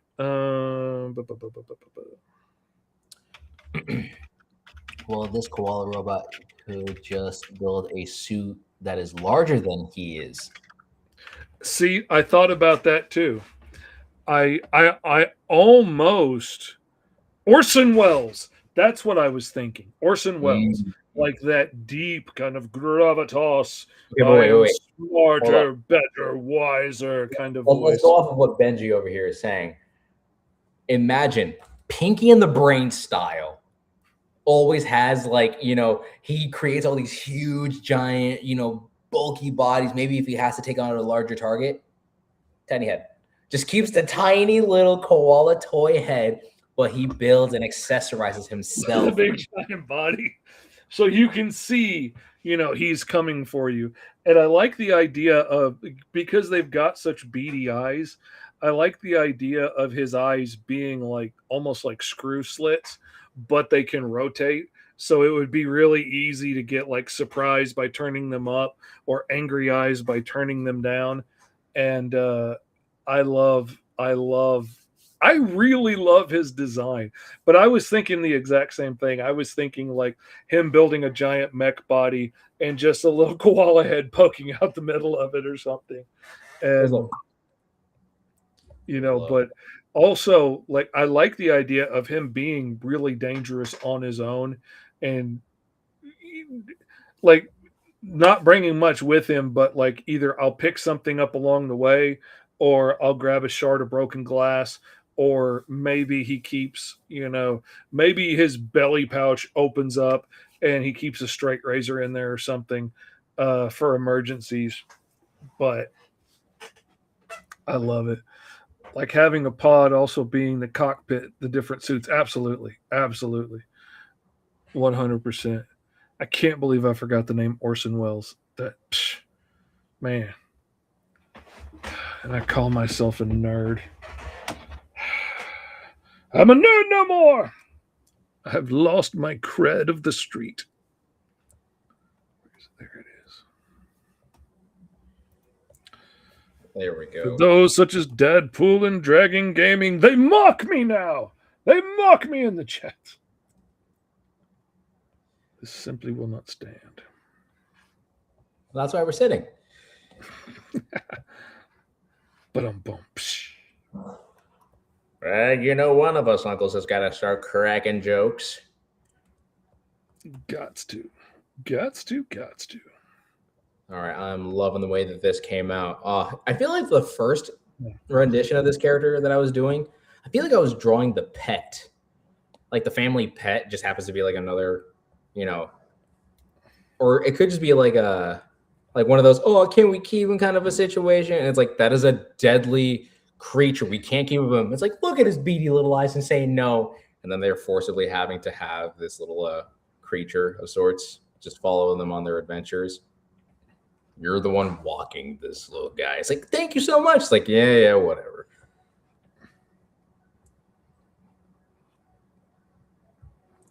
If he eats my car one more time. It's like, that was one time. One time too many. One time too many. He pooped on the lawn. I'll pick it up. It's burning a hole through the ground. It's 3 feet deep. If it hits a water main, buddy, you're in for it. Just turns out the dog is like a xenomorph, like from Planet 51. The road to retribution is a long one, Mr. Fish, says little Deadpool. 8652 from Tempe, Arizona. I don't know. I always loved it on the old there were so many different like local kid shows when I was a kid. And like Doodad the Clown or whatever from your hometown that was on the local network, and old Captain Salty Scalawag or whatever. Like there were so many little local kid shows and stuff. And one of my favorite things about it was when they would read letters and they'd be like, little Sarah White from, Pennsylvania says, and that for whatever reason, that has always stuck in my head. And I just find it so much fun to be like, little Mr. Nope from Phoenix, Arizona says, what's up, guys? I have no idea where he lives, but I just think it's funny. And I only know so many cities and states. So unless y'all are all going to be from Arkansas, it's kind of hard to keep up with. What is up, Eddie Von B? Happy New Year's. Good to have you. Imagine a subspecies, if you will, of Mr. E's character being on the Cosmic Coalition, says little Benjamin Neal. That would be cool. That would be cool to have like a little plump, fat, like little shark lizard, like a little fat, oh god, like little baby nurse shark, baby gator, chubby little thing, in a little Baby. suit, running around on all fours. Oh, that would be precious. All right. Eddie Von B says, "Son, no." Mr. Nope says, "Hey, Eddie," with an exclamation point. I think there's a history there, but I'm not going to dig into it. Dragon Gaming says it'd be funny if Mandy is scared of the legend of Davis the Great White. LOL. Believes it to be like some kind of one of those myths and legends known throughout the cosmos, but people still can't tell if it's real or not, like Bigfoot or the Loch Ness Monster. These are the real thing. God, I love this little dude so much. I don't want to do anything else with him. I think he's so cute. I can't decide. Maybe you can, I keep going back and forth between should he be like gangster pimped out, like gold chains and a tracksuit, and or furs and stuff. Now, I forgot. I got kleptomaniac. Okay. Absolutely, his belly opens into a big open pouch that you could put trinkets in, so he's got some place to stash the stuff that he steals. And he absolutely has to be stealing stuff from everybody he comes. I feel like personally, he would be stealing different kinds of like nuts and bolts or something of that kind of caliber. I don't know, because it would also probably be fitting for his eyes or something like that. Maybe like depending on like if he's that angry, he'll just screw it out and just actually emphasizes the angry eyes or something like that. I'm packing your angry eyes.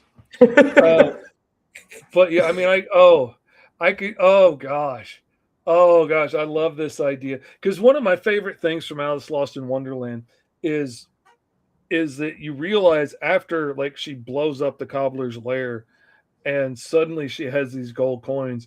You realize when you look back that when she's getting angry and pounding on his desk and all the gold coins are bouncing up, she's using that as like a distraction so she could swipe a handful of them.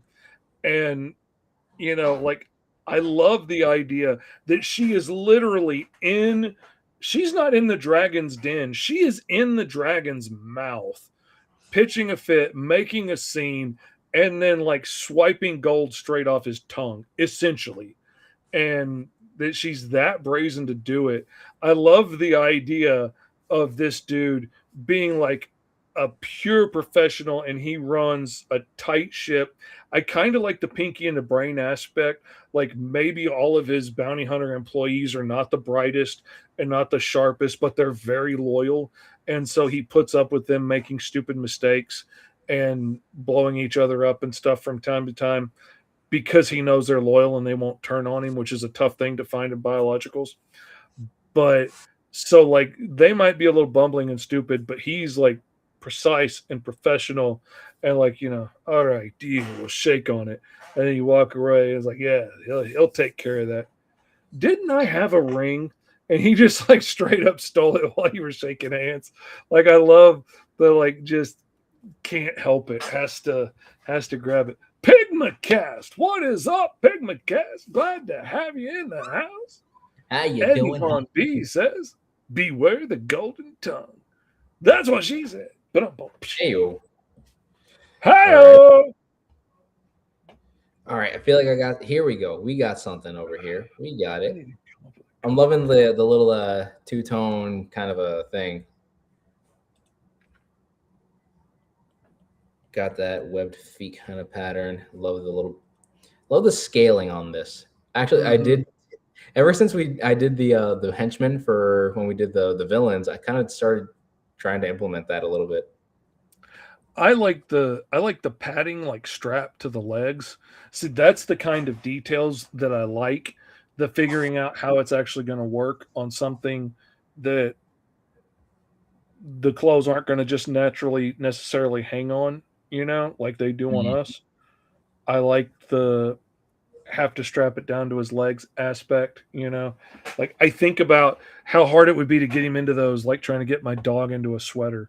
Um, Pig McCass says, Fish, got my copy of Alice. It was a fun read, man. He goes on to say, You're super awesome, Mr. Fish. I wish I could be just like you, and Alice should win all of the awards. Why, thank you, Pig McCast. That was beautiful and heartfelt. I I appreciate do it. agree with that last statement, though. It does. I personally believe, not out of bias, but out of the fact that it was a genuine fun read, and not only that, the fact that there was a lot of interactivity with it. I think that it does warrant an award of some kind, especially if you scan the QR codes. Found some of the If you little find them all, it gets really good. Like there's funny stuff in there. There's fun stuff to scan that's easier to find. But if you really go hunting, if you really like solving all the little puzzles and figuring out all the little things that are hidden in there, then there are some things hidden in there that will lead you to like unlisted videos that have like messages from Rabbit to Alice, uh, all kinds of awesome stuff. You can quote me on it, says Pig McCast. I absolutely will. Um, I'll tell you another fun book that I just read. Oh, goodness. Hold on. I'll be back. holding on. What am I holding on to? I knows where it is. All right, I'm loving the coloring on this one. What do you guys think? I'm loving how like this is a. This does scream like sleazy, but not really sleazy. I'm kind of digging this whole concept over here. Did I plan on drawing this? Absolutely not. But am I having a blast anyways? You bet I am. I had it by my chair. Pack Rat and Thunder Bunny. I just got that in from Kickstarter from oh gosh, I know his name. Uh oh man, I always blank at the last John F. Pasquini. I know John F. Pasquini because he's backed absolutely everything that I've done on Kickstarter. And I recognize him every time I go through all the Kickstarter things because he has a hilarious profile picture on Kickstarter with like the beard all bushed out and his goofy hat on. He's making this big goofy grin. Actually, like he is who Thunder Bunny is based on. So like the gap in the teeth and everything, the bushy beard, like That is he's got so funny. that vibe in his picture. He's all like, nah, in his Ooh. photo. I recognize him every freaking time when I go through the list. He's backed like everything I've done. And when I realized that the Pack Rat and Thunder Bunny that I had been seeing around on Facebook in different posts was from him, I absolutely, when the new Kickstarter for issue 2 went live, I 100% went and backed and got both issues. And honestly, I just got it because he's been so supportive of everything I've done. 100%. I want to be supportive of what he's doing, help him chase his dreams. Honestly, I didn't care if it was good or not. I was going to back him. Would I back every issue that he ever put out? If it was really bad, probably not. But if it was okay, probably. He's been a huge supporter for a long time, and I appreciate that. I'm a loyal dude. This is so freaking funny. It is so good. I mean, it's probably not gonna win an Oscar or anything for the amazing humor, but there's so many puns and there's so many cameos from so many amazing characters like Metal Shark Bro is in here, Pablo the Gorilla, all kinds of indie characters that, if you're checking out indie comics, Spider Squirrel is in here, one of my all-time favorites. And then, other characters I haven't heard of before that I got to check out. There's a bunch of them in here, including freaking Eric Larson's Savage Dragon makes a cameo in here. That's a big deal that he got that. That's freaking awesome. That's an Image Comics like head That's no honcho small feat to get that kind of permission from a creator like that. So that's freaking awesome. It's funny. It's it does this really funny bit where like all of the little super moves, it's kind of hard to see, but all the little super moves that they do are titled when they do them, and it's really fun to read, like sneaky kangaroo kick and surprise pack rat punch, and every move has a freaking title, which is funny. Angry rhino charge. Um, Everybody has a punny name like Crocodile, Kangarooby, uh, Ost Richard, Elephantina. Like they're all people who got turned into animals that their names rhymed with to, make a punny name. It's goofy, it's funny, it's silly. I really freaking enjoyed it. So if you ever see it coming out again on Kickstarter next time, Pack Rat and Thunder Bunny, it's a lot of fun. I really enjoyed it. I mean, I wish, like your book, I wish, like The Unbeatables, I had filmed myself reading it, because the first time I got to one of those sound effect, like call out for the moves and started laughing out loud, I realized I should have freaking recorded myself like I did with you, because I cracked up reading The Unbeatables. I mean, it's not all just goofy, but some of the stuff is just really funny, and some of the reaction shots and stuff are real funny. Oh man, the day that you actually made that video, you have no idea how that made me feel. Mind you, first book, first shipment, and I'm like, oh, is it good? Is it good? He makes comics for a living. I don't know how to feel about it. It's like, I was like internally panicking, man. But that was, once I saw that video, I was like, oh my God. It's like, I can breathe easy. But also, Lou Benjamin Neal asks, would Mr. Fish's character just rob banks just to get richer? I don't think he would. I think as a kleptomaniac, child's toy turned bounty hunter, I think he has a code, and like I think he would deem that low in criminal activity, and he's not a criminal. He hunts, intelligent beings for a living, but he does it legally. And, the stealing, not so much, but, there's flaws in every program. He just can't help but want the shiny things. Right. I'm kind of stuck now. Sorry, because I've just more or less finished the design of the character. And now I'm like struggling because I took the color palette that I got here, I inverted it, because then we have like the cool blue concept, and then we have like the swampy green one. And I'm like,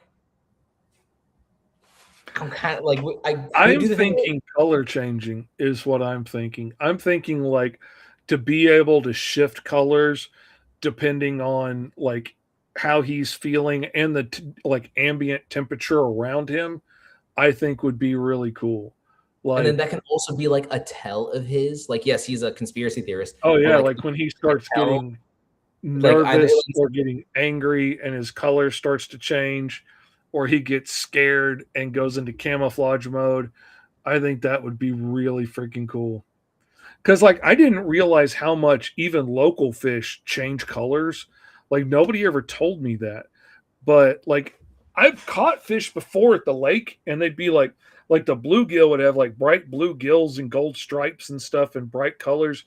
And then you put them in a bucket, and you try and bring them home, and they'd be all pale when you got home, like, oh, well, he's going to die. I kept lake fish in a tank for years. I would catch them small and raise them. And it turns out they have amazing ability to be able to change color like a chameleon. Not exactly like a chameleon, but they can go from very pale muted colors for when the water is clear and bright so that they don't stand out, to like very dark colors to hide in the dark, to like bright striped colors. They could like make the stripes, this tiger stripe pattern that the bluegills would have on them, they could make that really dark when they wanted to, so that it showed in murky water. And they would use it to like put on these displays for territory and stuff. I had these two little bluegills in the tank. They were both like as long as my thumb for the longest time. And both of them had staked out territory at either end of a 60-gallon tank.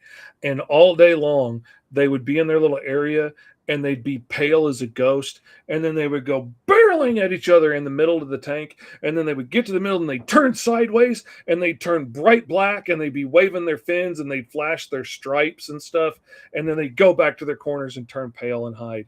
And then they would, eat and rest and poop and whatnot. And then they would look at each other and they'd fly to the middle of the tank and they'd turn black again and flash their stripes. And then I had no idea freaking bluegills could do that. It was absolutely fascinating to watch. And this is why we do research on amazing creatures, so that way we can use those as inspirations for creating funny alien or whatever it is that you're going to do. Like, for instance, I'm loving the fact. So, Dragon Gamer, thank you so much for chucking out the idea of using a dinosaur. I used a velociraptor as like the lizard component, and of course, a hammerhead shark, hence the goofy eyes and whatnot, which I love the goofy eyes thing. This makes him look sleazy, but also it's the fact that he's like a funny kind of character, one that you can kind of trust, but also like, can I trust you kind of a situation. Oh man, just think of the expressions when he's like, and he's got those eyes popping up at the top and his mouth agape when he's like, break the law, how dare you?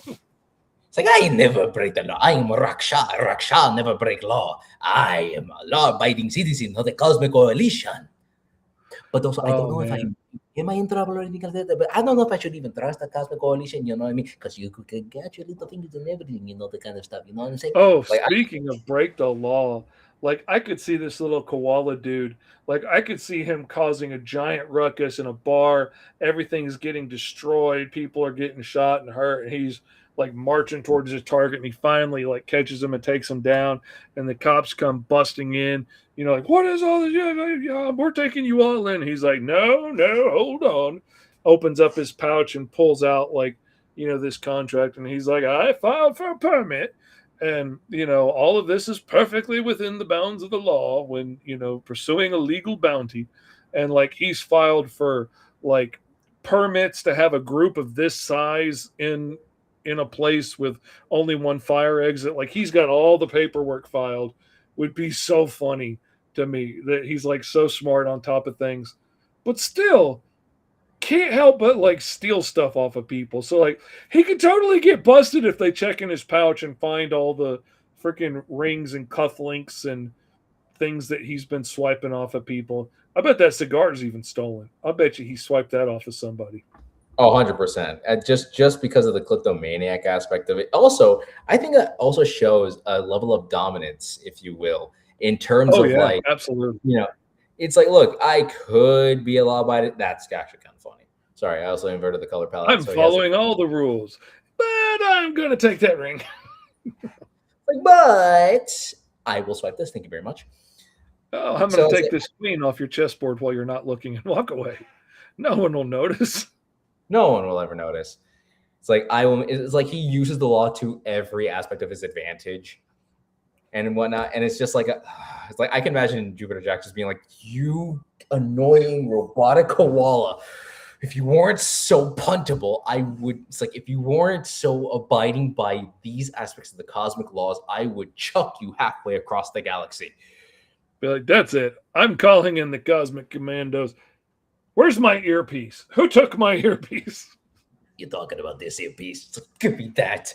Little Eddie Von B asks, does Mr. Fish change colors with mood too? Absolutely. If I get angry, my whole head turns red, baby. Little teapot. You're very welcome. Benjamin Neal says, I could see Mr. Fish's character having a robot version of the Ravagers. That would be pretty cool. See, now that's what I wonder. Is Scrappers. I would just call them Scrappers. Is he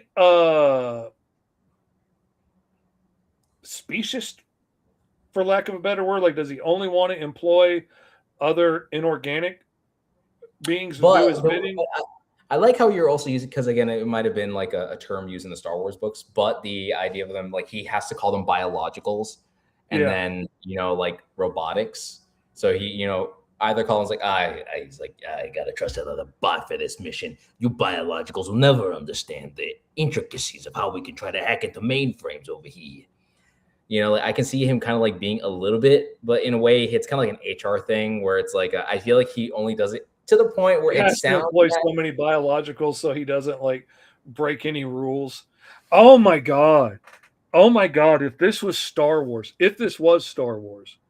like he would have to employ some biologicals just to get around in some places Oh yeah. because like he wouldn't be able to sign contracts or things in some places. He wouldn't be able to rent a room for him and a bunch of droids. Like he would have to have a biological there that is in possession and operating these. That would be so freaking insulting. Oh And my, he only I don't know if I want to do that to him, but oh, that stinks. That would stink. It would be funny to have a certain amount of biologicals on the payroll just so like, you don't, you've gotta meet all the hiring standards and whatnot. Can't give all the jobs away to robots. So he's got a couple, incompetent meatheads to watch the door. I But feel like he would also use that as like the ultimate threat. It's like, just be happy that I keep you employed here, biological. The only reason why I need people with organics and such is so then that way I can apprehend particular advantages. Unfortunately, us cybernetics and robotnics and whatever you want to call it can't even get ourselves a private room. Why would a robot need that? Nah, you see, I happen to be the high intellect AI within this little body, so I know some things others can't. Like I could see him totally using that to like some unfortunate advantage or something of that nature. Hold on, maybe if I do a little bit bigger, lower opacity. All right, also, oh, so close, so close. Hold on, maybe. Oh, look at that, perfect. It's slight little detail, but just enough having these little patterns there. Oh, adds so much to the character. I love how derpy this dude looks. I love this I love character. him. I think he's gorgeous. I am the best looking one out of my species, if you will. All right, Rockshaw, we get it. You're the sexiest man alive. In your man shark thing, I'm sorry. I'm still trying to figure this out. It's okay. I don't expect the enforcements of your caliber to understand. See, I always got to act out the scenes. That's my thing. That's why like sometimes I'll always veer off on a different idea because I'll tend to act it out. You know, it's always getting into those little nitty gritty details. It's the tabletop nerd There's in me. another droid bounty hunter besides IG-88 in that group of bounty hunters. I believe in Empire Strikes Back, but there's another droid bounty hunter that usually is with the little like bug dude that like breathes not antifreeze, but he breathes some other chemical besides oxygen. Um, I can't remember what his name is, but he's like one of the only droids that they let into bars to hang out. And you know why they don't let droids into bars? One of the main reasons, besides the Clone Wars, Actually, they no. don't let droids into bars because droids don't buy drinks, and they're taking up room that somebody else could be spending money, which is one of many reasons, but that's one of the main reasons they don't like them in bars. So he buys drinks every hour. He'll buy another drink or whatever to keep a tab running so that bartenders will not cause a fuss about him being in there looking for people. Huh. I can't remember his name though because it's just random numbers and letters and stuff. But anyway, Benjamin Neal says, I could see Mr. Fish's character having a robot version of the Ravagers. That would be cool. Imagine if the koala robot builds new bodies to download his AI into if his past body is destroyed. Okay, see? Now, and that's a thing. Like, but then would he keep going into smaller Is koala that- bodies?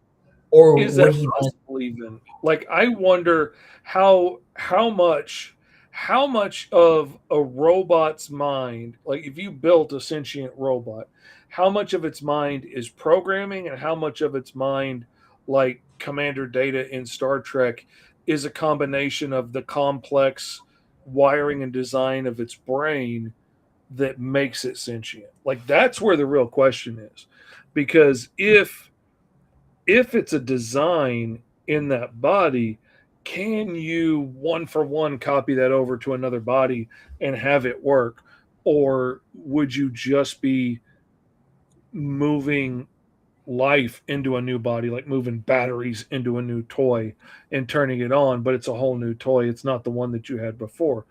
Ooh, Or is it pure software and it doesn't matter what body it's in? Like, that's the real question. that's some Avatar And 2 stuff right there. and that comes down to your world building and how does all this work. If it's simply programming, then maybe he could download himself into the internet and be a ghost in the shell kind of thing, and could have his own existence and could come take over whatever machine you want. But if it's a design thing, if he is the way he is because somebody had a cold when they were building this one and they got one wire in the wrong place and he became a kleptomaniac bounty hunter crime lord dude, then he can't. He is this robot. He could probably replace his arms and legs. Mike could even put his brain into a bigger body, maybe. Like, you would attach your head onto like Frankenstein's body and take control, maybe. But I don't know. I like that idea better though, because that gives you limitations. Because otherwise, I would just constantly be saving backups of myself, and if I get killed, download me into a new body. Forlone, there you go. That's it. Eddie Von B coming in clutch. Love you, man. Just for that, I'm going to wish you a very happy new year. I pray your 2026 is 10 times better than the 2025 was. Now, Amen. hopefully your 2025 is better than mine, because I kind of feel like 2025 spent the whole time trying to kick my teeth in it. I don't want 10 times of that. But I'm looking forward to 2026. Imagine. Same Okay, here. Yeah. But see, that's the thing. I like the idea of it having the limitations. If it is the magic of the wiring, then he has that limitation. But then that also makes it amazing, because to me that makes it even more magical. Like, what did you do that made this one this? Like, what is it that gives each one of these robots a different personality? When they were built on an assembly line. I find that very interesting. I like it. And I like to think, if I piddled around long enough with enough wires and circuit chips, I could bring life to something. I certainly can't, but it's fun to imagine. TY says Eddie Von B. Ty, he says.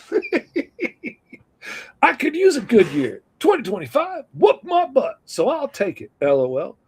Eddie Von B is getting 10 times the butt whoop. Oh man, I hope this year just pours out riches, grace, mercy, and joy on you.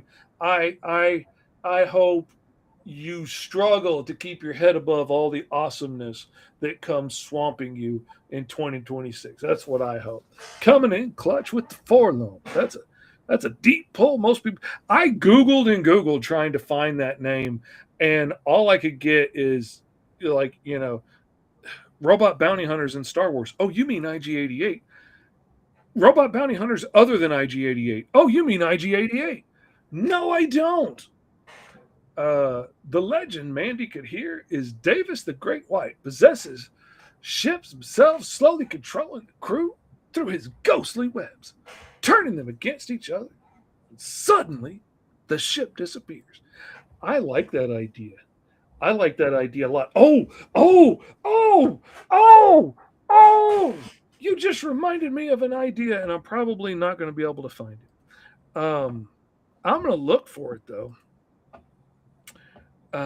Man, that reminds me of a character I designed for Green Zone that gave me freaking nightmares. Is Mr. Finders Keepers. And if I can find it. Oh, man. Alrighty then, and there we go.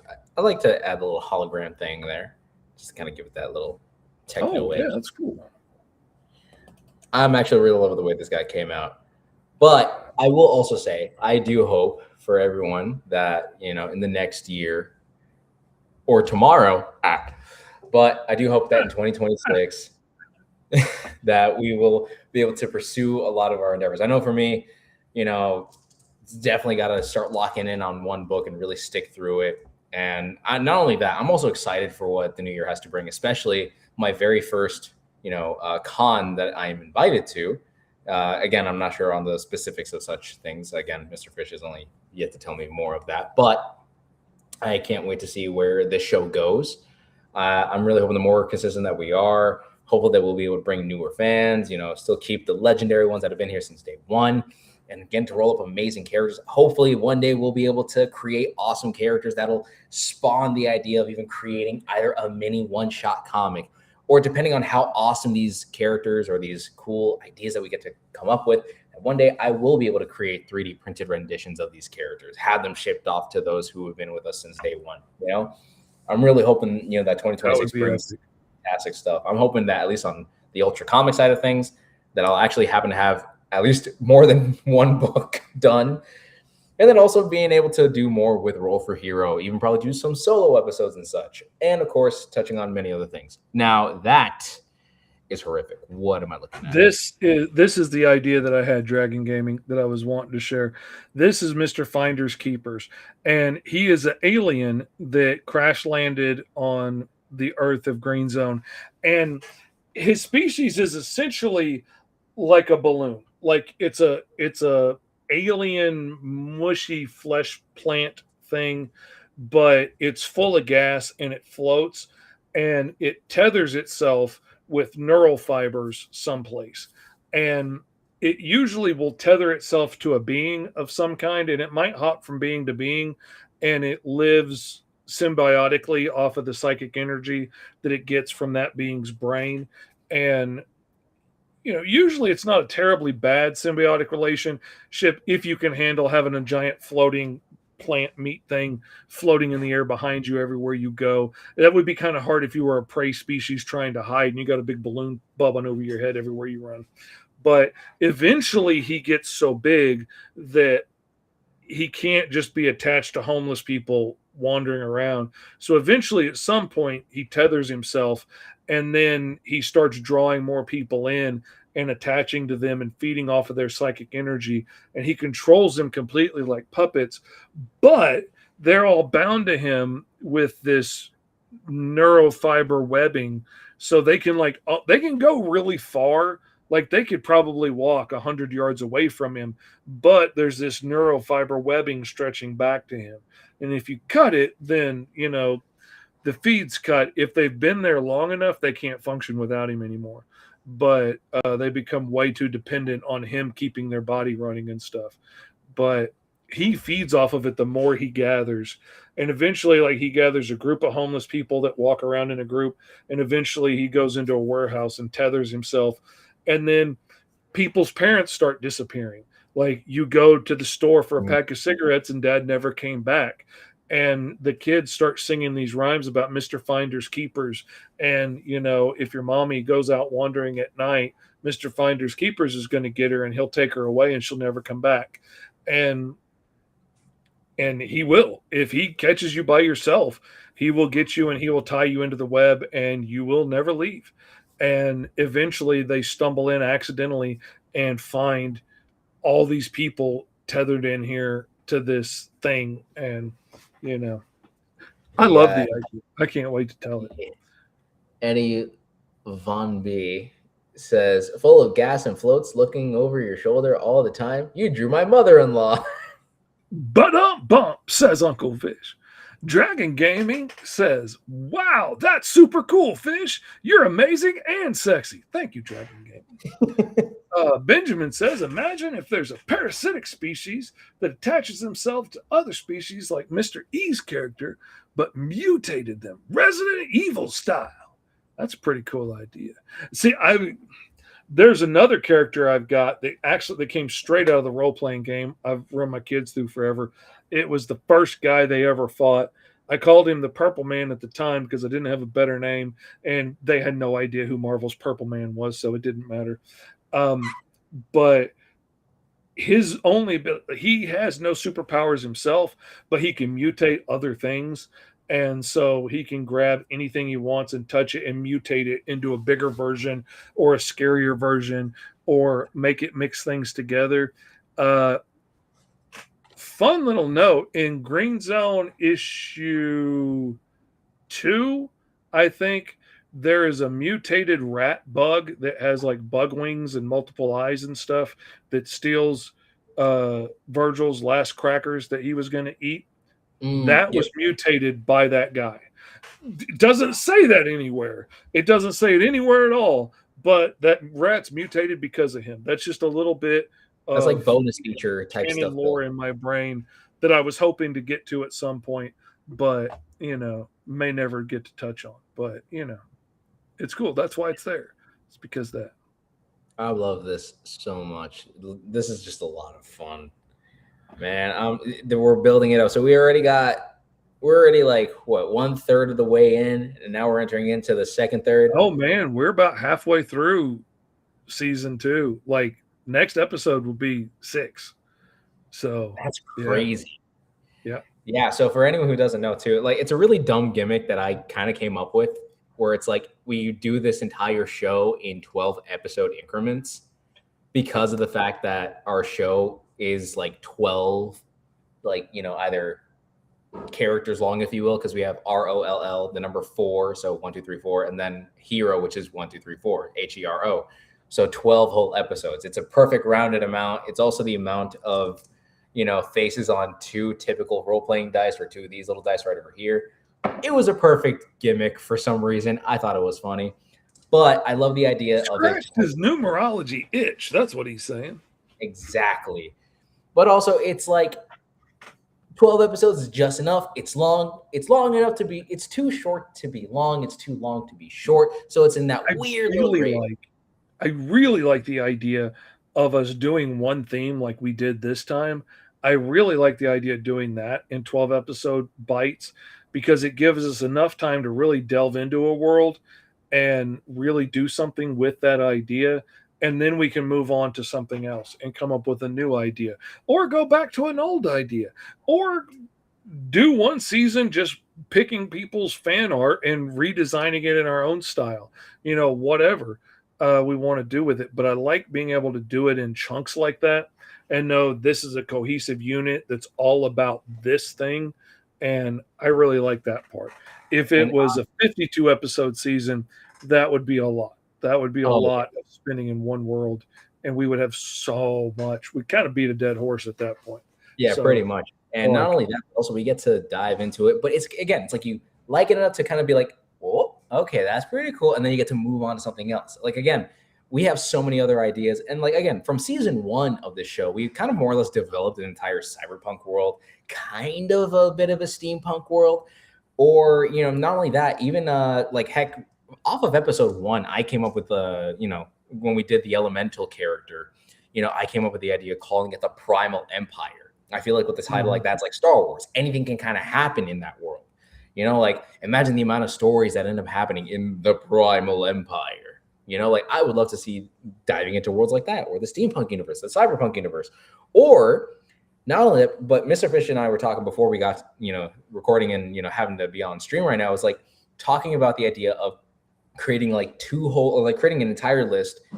Both of us would roll like the idea of merging 2 ideas together, like, taking good examples like Westerns, like samurai cowboys or, robotic, oceanic things or whatever, like a cybernetic pirate world or whatever it is, like basically merging 2 genres and then making them one whole world. And we get to dive into that for an entire season, like, again, aliens. And like we were talking, trying to decide what we were going to do. And we talked, briefly about like, well, we could both roll and both get like a setting for the world that season. And then, let y'all pick over the break before the next season and then, do what we're going to do. But then it hit me. What if we combined it and we both roll something, get random things, and then have to fit that together? And you end up with steampunk dinosaurs or, like hellscape and suburbia mixed together, and what's it like living next door to demons and stuff. Like, I mean, we could get any random thing and have to mix that thing together, and futuristic cavemen, and build a world out of whatever random things we came up with. So if you have ideas for settings, for like singular settings, start sounding off in the comments and letting us know so we can start adding it to a list. And So then that then way, we can come up with something to roll on. So then that way, by the time we reach the end of the season, we'll be able to roll that up. And then that way you guys are already kind of like going in head first, being like, okay, like what are they going to draw in this kind of universe? Like taking Oak Fang, Jupiter Jack, American Eagle, Musk Ox character, that would be cool. I mean, essentially like the battle nexus from Ninja Turtles. Like, if there was one place that all these different characters got brought to fight to the death, which would be that would be a really cool short, like mini comic to be able to do. Or like a series of mini comics, and basically we just pin like let people vote on who's going to win. Out of these characters that we rolled up, who's going to win the fight, and then draw that out. And that would be really cool. Y'all need to be sharing this video out to your friends. Y'all need to be inviting people to come watch this, because these are two good ideas to be holding to just ourselves. We need to get this out there so more people can come, have fun, take part, because, man, if we get a handful of people, like, say, back in Patreon and supporting us and whatnot, like, we could be pumping out pages, and posting them there for people to read, sending out copies to, backers of a certain tier. That would be pretty cool, man. That would be pretty cool. And I mean, the fact that, like, again, I'm just loving the way this is all coming out. Sorry, I'm like losing my train of thought right now. But yeah, hold on. I just wanted to read one that Benjamin over here says. Imagine if there was a world that was just made to take people from another. Okay, that's what you were saying. Oh, hold on. I think it was something a little bit beforehand. Dang. Like medieval fantasy with dinosaurs, but the dinosaurs are called dragons. That's a really cool concept. All right, let me see what else is over here. Oh, wait, there we go. Hold on. Let me see. I think there's another one here. Either I'm going crazy or I'm going crazy. Well, you could be going crazy. Yeah, I think I'm going crazy. Forget what I was about to say there. But I'm totally for this. And I mean, heck, depending on, again, I'm loving also this entire sci-fi universe we're building up. Like at some point, I would love to do like a simple little one-shot, if ever. I mean, given. Oh, man, we got so many characters to have a cool bar fight or something, or who knows. There's so many characters to have in the background doing stuff. There's so many people from the comments we could put in the background as different characters running for their life as Jupiter Jack's foot comes stomping down. That would be cool. So that's one of the things I like. That's one of the things I really enjoy about indie comics and doing Kickstarters and stuff, is we get to do special things that you're not going to get to do in giant books like Marvel and DC. Like more than once, we've done bits with a book I worked on where like the giant monster is grabbing up people, and I just draw like generic like yellow bodies in that place. The faceless bodies are like mannequins or something. And then either you could like back at a certain tier and get drawn into the book, or maybe we pick people at random, or maybe we pick people out of first day backers. So it encourages people to back on the first day and then draw them into the book. And that's the kind of stuff that you just don't get from the big guys. Like when I was doing Green Zone issue 4, I had like once the campaign ended, I had like the last 4 pages to draw, I think, of the book. And it was taking place in a hospital, and there was a ruckus going on, and I needed a crowd in the background. And as I started drawing just random, made up characters in the background, I said, wait a minute. So I went back to my Kickstarter and I started going down the backer list in order. And I started picking people that I knew wouldn't mind to get randomly drawn into a book. If I don't know you at all, if it was your first time backing, I'm not going to go like creep on your Facebook page. But if we talk pretty regular and you back all my stuff, like Mr. Midlife Crisis on TikTok, I know he doesn't mind acting a fool on TikTok. He's not going to mind if I take one of those goofy drawings of him making a weird face and have somebody punching him. You know, he got such a kick out of it when he saw the book and he was in it. And I just started sticking people like Brad Arney that was in the comments earlier in the background. Katie, that's usually in the comments, I threw her in the background. Kyron Silva, I mean, Danny J. Quick from Ace Blade. I threw all my friends in there in the background that had backed the book. And so when they're opening it up and they're getting to the end, they got this surprise. That's something awesome that we only get to do with the freedom we have in indie comics. And that is really freaking cool. And I actually want to show this off because since you were talking about this, it kind of reminds me of the two dudes that I put into this book right over here. Totally not at all trying to figure out who these guys are. Look at that sexy beast. Run, he says, as if he could actually run. This is actually a book I'm working on called The Grub. It's like my rendition of Spider-Man. Basically, it's just like instead of a guy swinging webs through the city, he's digging holes in the dirt down below his own city and whatnot.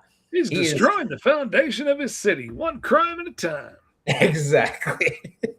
I'm actually having a blast putting this whole thing together. I just worked on this page over here. But yeah, this is actually the one book that I have had so much fun with that I really want to get. It's again, I feel like for me, I really need to just get something done. And pacing was definitely an interesting thing. Here's some fun, knowledgeable things. Pacing in a book does matter. If you're planning on winning an Eisner, you got to write an Eisner level type of thing. I just want to make fun comics that'll at least get me to an animated cartoon. So I'm not planning on doing anything fancy. So I actually decided to go look at the Amazing Fantasy 15 scans, and I realized how fast everything really was because there was so much dialogue. So again, learning how to pace your stories is one of the most key and essential thing. And it's actually one of the things that have changed, the entire, landscape of comics. It's changed so much. I mean, it used to be a comic book, a comic strip type thing where it's like you had explaino captions in the top that tell you, how we bounced from one panel to the next and why we're in wildly different locations and what happened in between. And that was fine because it was a mixture of book and, pictures. But now it's like we're really been trying to capture the vibe of a movie for the last couple of decades in comics. Which is awesome. We've done some amazing stuff with pacing and dynamics and page turns and stuff.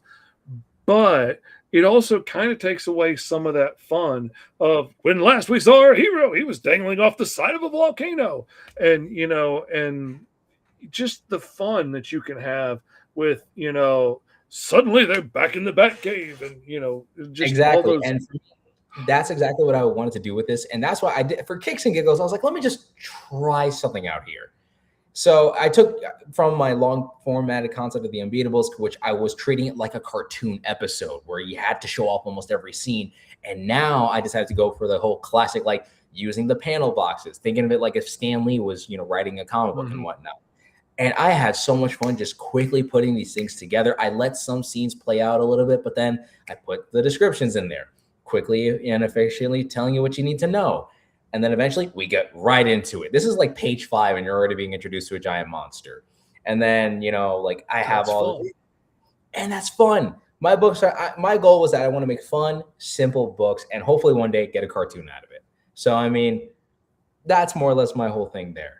And expect The Grub at some point, especially once we start heading over to Michigan, if I'm incorrect. Is that like a fully confirmed situation there? Oh, I mean, the con is fully confirmed. I need to check with him again and make sure that I can get you a table there. But yeah, it's going to be fun. Me and TS had a big time there last year. Tulip City Con in Holland, Michigan. And we're going to do a Roll for Hero live on that one, or no? Sorry. He was wanting to do a Roll for Hero live there, which would be a lot of fun. I mean, it'll be on Sunday, but we can still stream it, and we can have the kids there and everything. I'm working on the mini comic ash can that'll have like lists of prompts and stuff in it that we can give away for free to kids at the show. And like little bodies drawn that they can use as a template to draw off of to help draw their character and stuff. It's going to be a lot of fun. It's going to be a lot of fun. And actually, I'm really looking forward to putting the effort in to make those really nice, because that'll be something fun to be able to use at shows from now on, and to have something to give away to the kids and inspire them to come up with ideas and draw. And that's always a good thing. Would Let's be see. interesting to Grub try to get into the Unbeatables. That would be a ton of fun. Honestly, the Unbeatables is already like in development hell, and I don't want to keep torturing them as it is. And the reason why I wanted to do the Grub was to really kind of fix up my writing style and also my ability to create comics, because I had such that TV show mindset that I forget that I can revert to the book aspect of a comic book. So if I had to go through the situation again, I would make the Unbeatables more of a proper comic book and just have fun, do the simple, like, here's giant robots, here's what they got to do, blah, blah, blah, the whole situation. So I would love to at some point do that, depending on how I even execute this whole Grub situation. And then also, am I going to do a concept corner video on speed dial? I would honestly love to do an entire live session, let alone, like, I don't even think a video would be enough, because there would be so many cool ideas to blurb out and like probably. Oh man, I had so many ideas just listening to that. Thinking about, like, what if there's a dude with the big brick cell phone? What if there's a dude with a little flip phone, but like to activate powers, he's got to like type it in alphanumeric codes and stuff to get it to work. And somebody with a big rotary on their belt and slam the phone down to activate power. There is so much to go from that, and I couldn't tell if I wanted to go the Common Rider route, because speed dial, for like a speed run of how I described it, is like basically Ben 10, but if they took from the original Dial H for Hero, which again, Dial H for Hero was like a little phone dial, and if you put in the letters HERO, you would turn into a hero, and it would just be a random one. So I was like, what if I took that exact concept, but I played into, you know, that Ben 10-esque kind of concept in a weird way? It's like basically you're kind of making like Dial H for Hero, but more Ben 10 like in a way. But then, which originally it was supposed to be superheroes, but then they switched to aliens, and I think aliens was a better call for that. It made it stand out more from Dial H for Hero, and made it feel more like its own unique thing. For sure. Like, and again, I suckered into it. I had the Omnitrix when I was a kid. Oh man, I bought one for the kids. I've watched every episode of all the Ben 10. I love it. Oh my god, wait. And remember the idea of a season of a Roll for Hero making heroes for the speed dial. That would be a lot of fun. Not only that, again, I couldn't tell if I wanted to go the Common Rider route, where like they happen to have a belt where it looks like where they would like put their phone in, like, you know, for the one that has like a rotary phone, they would, you know, pick up a thing, then slam it down on the belt. That would be so fun. Or like for a newer phone where they just charge it and plug it into a little USB drive or something like that. I don't know. There was just a lot of concepts for it. So I couldn't tell if I wanted to go the Common Rider route, or if I wanted to kind of go like the classic Ben 10 kind of concept, where it's like, it's basically Dial H for Hero, but Ben 10 oriented a little bit. Maybe there might be a hero that turns them into an alien with superpowers. Maybe one that turns them into cheesy comic book superheroes, or one that turns them into something or other. I don't know. There's a lot of concepts there, and I'm going to probably refine it. I'm not against the idea of doing like an entire season of that. I thought about one with like a fax machine, and they can like make cheap facsimile copies of like whatever you turn into. So you would end up with like these putty versions of whatever you turned into that are all basically cannon fodder, but you can create a lot of them. And that would be really cool. Like, I don't necessarily have any powers myself, but whatever you use, I can turn it back against you in several, you know, low quality copies. That would be a fun challenge for like villain of the week. But then that would, again, that this entire conversation would then switch to something else. Like, what would we then have to like talk about? Like, would the hero be based on the phone? So like for the rotary phone kind of thing, like, would they have heroes that look like they came straight out of the 1920s for the newer phones? Would they look like? Oh my god! Oh my god! Oh my god! You got like the box phone, or you've got like the stick with the earpiece that you got to pick up, and like your phone doesn't have any powers, but you've got to call into the switchboard for them to send powers to you, and they've got to like click, click, click, click, click. with the mean that actual wires to so send you. then here's where it gets crazy. Do they call someone to then get powers, or do they, pick up the Oh, phone yeah. and then they You got to transform call into Alice at the switchboard. And, if she's in the bathroom, well, sorry, you're going to have to wait till she gets back. Or if then she's there's the phone eavesdropping on another operator. line, you're going to have to wait. But, if she puts a wire in the wrong port, you're going to get the wrong powers. Like, that would be so awesome. If she's just in this, like, cosmic hub, just moving wires around and stuff. Then there's also maybe another one called the operator, who's living in this weird, interdimensional realm in which only you can come into contact with. And it's, I need help in this situation. Kind of like almost in Dispatch a little bit. Like it's a combination of like, he's like Robert Robertson and he's going to send the right hero to the right cause. So like he'll give you the proper hero transformation that you need. And it's something that you don't really want. It's like, oh, I need to take this situation down. There's this big thing happening. And I know that this big guy's going to handle it. I think everybody needs their own operator, like a guy in a chair, like somebody that you could call on for help. And like with the smartphone, it might even be like a sentient app in the phone that can think quickly and do things and search the internet and stuff. But other people's operators, get way more old school and are a lot less helpful the further you go back. Like, that would be really cool. That would be awesome. We also got a few comments here. So imagine if the Speed Owl has a transformation that is an alien. That would be interesting. Also, Dadpool says he needs help with a name for his fantasy bear/spider bounty hunter.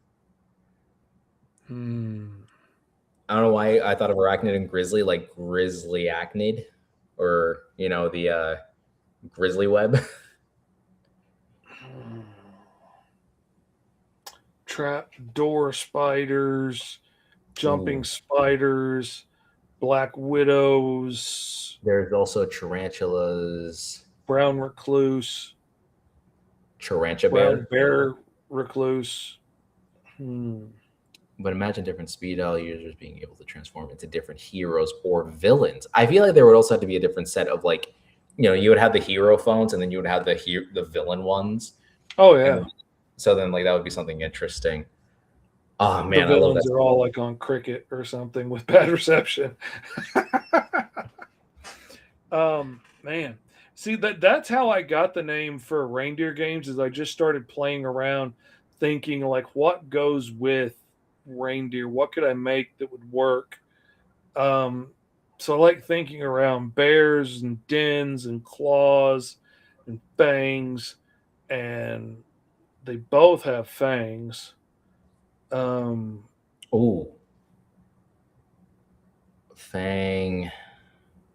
trap, like trapdoors, spider. Fang widow. Man, the fanged recluse.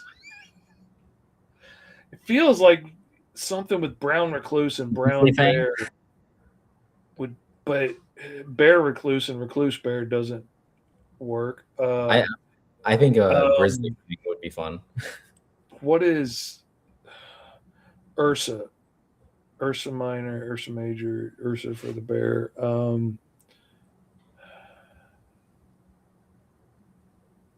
Ursa arachnid. Ursa. Other than that, let me read this one right over here. My Power Ranger idea, Nitro Knights, the Nitro Knight Rangers on motorcycles that resemble horses with colors like red, blue, green, pink, yellow, silver, bronze, copper, black, and white sharing the same morpher. Dang. Oh, don't it? Listen, if we're talking Power Rangers, you probably already saw this. Thanks for the horse idea, Uncle Lee. Hey, no problem. Especially if you're talking about like, knights and whatnot. Was it the Nitro Knights? Because I have the Nebula Knights. I came up with so many Power Ranger concepts. Actually, here's man, if you had like, if they were like robot horses, they could like transform it down. I think that's what I talked about last time. It was like horses, but Voltron style, like they're morphers or they're they're super fast as motorcycles and then bust off into a horse form would be really cool. And those wheels would work well with like those joints on the horse. That could be really cool. Yeah, speaking of like Power Ranger concepts, here's the first one that I've ever came up with, which was the Super Saiyans, because I still plan on at least making this a thing at some point. I just wanted to switch up the title, and I actually made I kind of updated this title a little bit. So this is like the newer, wording of it. And then you have the Super Saiyans, which is down here, like looking a little bit more cleaned up. And then I have, the one where it looks a little bit more spread out, how I originally had it. This was like the OG way that I had this. So that's like all the Super Saiyans ideas. Then I have Nebula Knights, which is Space Knights and whatnot, have their suits designs and everything. This one I have yet to properly design for, because this was a ton of fun, name wise. Because Snack Attack, how else am I going to design those Rangers? I have the Ranger suits already kind of there. I just need to figure out how the helmets work. Then we have Hyper Hive, which is an entire series of like bug adjacent Rangers. And again, it's really hard coming up with your own Power Rangers, because the thing is, Super Sentai they've done so much. They took every theme. Like they'll even reuse animal themes on it, because there's like 5 different Lion Rangers for all I know. Tons of Bird Rangers, T-Rexes and dinosaurs, everything. So like doing bugs isn't too far off from a fun reality there. Then there's Dream Protectors, which is like, Power Rangers that take on the ideas of saving the world of dreams against the nightmares and the boogeyman or whatever. That would be like very cool, very like Danny Phantom-ish. Oh, If there was like this dream realm with living nightmares and stuff that they're fighting before those nightmares can pollute the dreams of like kids and poison the real world. They, have to fight them in there, and there's this evil Lord Nightmare McBad Duty. And then we have, the Ultra Squad Tempest Force. Basically, you just like making titles. You like making cool titles. These were a ton of fun titles to make. And then we have Primal Fury, the one where it's more like animalistic themed and whatnot. Star Frontier, a space western concept. Okay, hold on. Go back. Primal Fury, go back. Okay. In Primal Fury, they have to like Hulk out like Primal Rage style. Oh, 100%. Hulk out into the animal forms, but like always have to be in that verge of trying to maintain control of this power form without losing it, and without losing absolute control of yourself and going on a full-on Hulk rage. Like surfing that wave of right in the middle of, I'm angry enough to let this out, but I'm still in control and can aim it and not let it get so out of control that it just bursts into a kaiju monster and starts destroying the world itself. And that I'm sold. Yeah, you can see why I love this so much. And then we have Star Frontier with the space western concept. I haven't even done dinosaurs yet, and I was going to make another one. I haven't fully done this one yet. I called it the Jurassic Rage, where it's like dinosaur themed, dinosaurs and whatnot. And then this one, I was just fixing the title for it, but that's not where that goes. There we go. Hydro Force. Wait, did I put an R there? Okay, no. Yeah, you had it in the wrong place on the little one before you open okay. The Ultra Squad Hydro Force, like sharks, aquatic themed kind of concept. Again, I've never seen a lot. I was thinking, like, how far can you go with water? But okay, I get it now. I get what you're doing. Yeah, so it's like, so this again, a lot of fun concept. I love making the titles. It's just really fun. Well, hold on, let me see. We got a few other comments here. Imagine if the Grub and Adventure Turtles were in the same universe. I love that idea. Several Dino Rangers, you're not wrong there. Was thinking my Red Ranger gets his super armor transformation like, as like cool. bismuth colors. Bismuth colors. Yeah, it's those crystals that grow real fast, and yeah. Oh shoot, that's like trippy right there. Oh yeah, that's crazy looking. And then Eddie Von B says, "Don't make me hungry. You wouldn't like me when I'm hungry." Oh yeah, and then of course I don't like that. I wouldn't like that. I'm just playing, Eddie Von B. You're one of my favorites because you saved the day with good ideas. This do be true. And here's actually some fun ideas too. So this is the Super Saint Red Ranger. Oh wait, that's not those aren't it's the right one, but also different. So this is like how I designed the Super Saint Rangers. Have like that kind of cross motif on their helmet. I actually like the distribution of red and white. Same thing with the blue, and that more or less applies to all the other colors and whatnot. Same pattern, just different colors, like every Power Ranger series does. Then this is the old rendition of those suits. I have no idea what to do for this one. I'm thinking about doing another one called like Mythic Racers. I have way too many ideas for these things. Imagine Ultra Squad being based on Arctic. Ooh. Okay, that's not a good idea. I'm having way too many fun ideas here, and the more you're adding onto it, the more I'm going to neglect actually making comics. Cool it, brother. Cool it. But also, here's the Nebula Knights. This one was a lot of fun, having to design the suits, because I really looked at a lot of different Sentai suits for this. So this one was really interesting because it has a more black base to it, and the colors just happens to be more of like the boots, the gloves, and all that stuff. So this is the Red Ranger, the Blue Ranger. This is the first time I tried experimenting with different shapes on the helmets. So then that way I get to have more fun with it. The yellow one really came out a lot, like was my favorite design by far. The green was a good one. And of course you got to have a Pink Ranger. You got to have your Pink Rangers there. This could be for Tempest Force, maybe for something else, but we have like the Red Ranger design over here, the Blue Ranger design being based on water, yellow for electric, black for earth. And then I decided I should have done probably white for this one. But again, I mean, we get into, technicalities. And this was supposed to be for the Snack Attack Rangers, because I was trying to base it off of like chefs' uniforms to an extent, with the little buttons kind of going down and whatnot. See, I was wanting to see you turn like snack foods into Rangers, But then it's because again, the Brownie Ranger and the Pizza Ranger. You see, those would be interesting. But then the idea, because then it's like, how far? Because again, in Power Ranger fashion, the suits tend to have a bit of a unifying factor. Like the bodysuits would be the same. The helmets would be the big differing factor. I wouldn't really know what to do with the head being like helmet-wise. This is one thing I'm trying to figure out. See, I think you need to take it goofy and then be really serious with it. Like, I think you need to have like sentient talking brownies and beef jerky sticks, and like all these things look wildly different. And like, and then there's like the junk food that's the bad guys, like the Snickers bars and all that stuff. And then you need to come up with unifying costumes that would fit over a brownie and a slice of pizza and whatnot. Okay. But like, take it super seriously. Like they're desperately fighting for, survival and whatnot, but it's absolutely goofy. And I think that would be a lot of fun. This is just another fun generic suit design over here. This is one that I was testing out, trying to go asymmetrical because a lot of them were even. And then this one I actually liked because of the asymmetry and the lightning effect. But that's just, I actually like this. I wouldn't know what to do with this one yet. But again, I'm just coming up with a lot of these random ideas and whatnot. So it says the idea of White and Black Ranger have the same morpher. That's because their nitro canisters both have the number 10 because they are the only double-digit canister. So 10, number 11, Ranger. Okay. Imagine if there is a team of villains for the Super Saiyans being based off of like based off the 4 Horsemen of the Apocalypse. Okay, that's interesting. I really wouldn't know how to do that. I mean, that's not a bad idea. My typical idea would have been to do the 7 Deadly Sins as like the 7 generals and whatnot. That's a pretty cool one.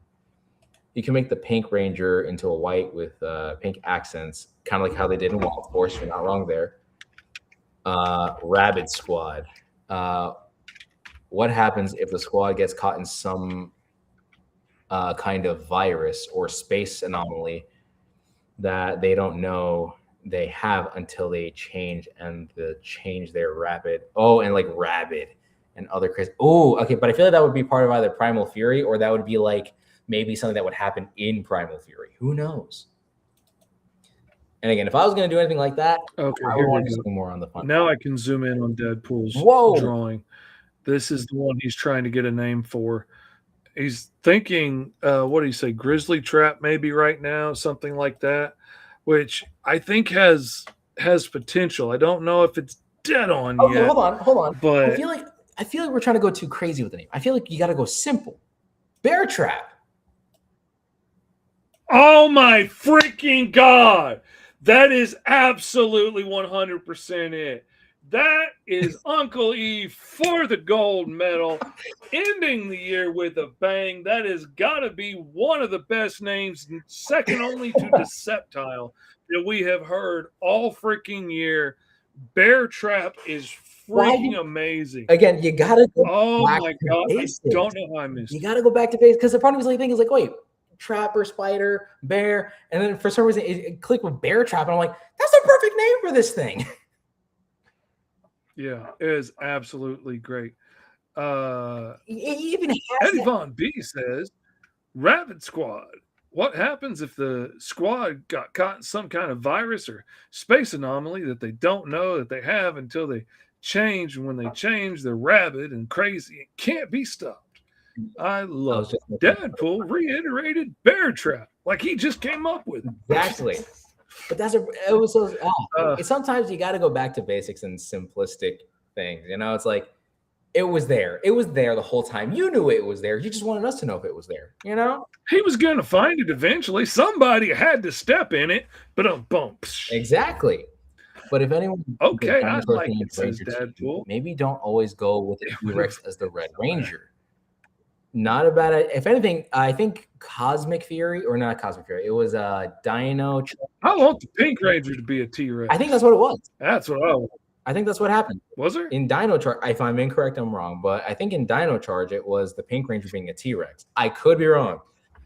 Is it correct? I'm wrong. If I'm right, then I'm right. If I'm wrong, if I'm wrong. I am a man who can admit when I am wrong. That takes a lot. Okay, I like it. See? Bear Trap. It works. It's simple, it's effective, and imagine like someone's saying, like, oh no, it's Bear Trap, and he's coming right at you. Like, oh man, that's a toy. That's an action figure with like a pullback feature. Like he's got a button on his butt that you can pull back, and those legs like tension up, and he pops forward, and his claws shut. Exactly. And, grabs your little 6-inch plastic character. Like absolutely, that is a toy right there. That Bear Trap is. When I do my own version of the He-Man, I'm making Bear Trap character, and it's going to be just like this. You know, it reminds me. It's going to jump out and get you. Seeing Bear Trap reminded me of that Batimals idea that I shot at you like a while back, especially because and then I thought of like if there's another idea for it, would be like Batimals, the hybrids or whatever, and it's like you get. Oh man, if we took that idea and we made them all hybrids to start with, and they're like eagle gorillas or whatever in this one, and they're I don't know, lion somethings. What would you mix with a lion? Wow. I don't know, but if they were all like different animal hybrids and stuff, that would be really cool. That would make it really cool and make it stand out from other animal themed cartoons, anamorphic things that are out there. That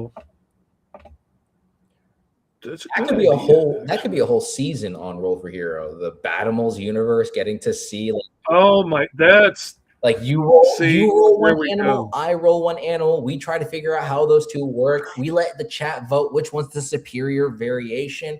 And then from there, that becomes like a definitive character. I'll find some weird. We roll up a couple of animals that we've got to mix together, and then like some wild fighting style or something, like some type of warrior, like a modern military guy or a samurai or a Roman soldier, and you got to mix that together and or a magic user or whatever. That's absolutely. Probably season 3, I bet. Oh, that's for sure. Going to be epic. Okay, at that point, I think no point.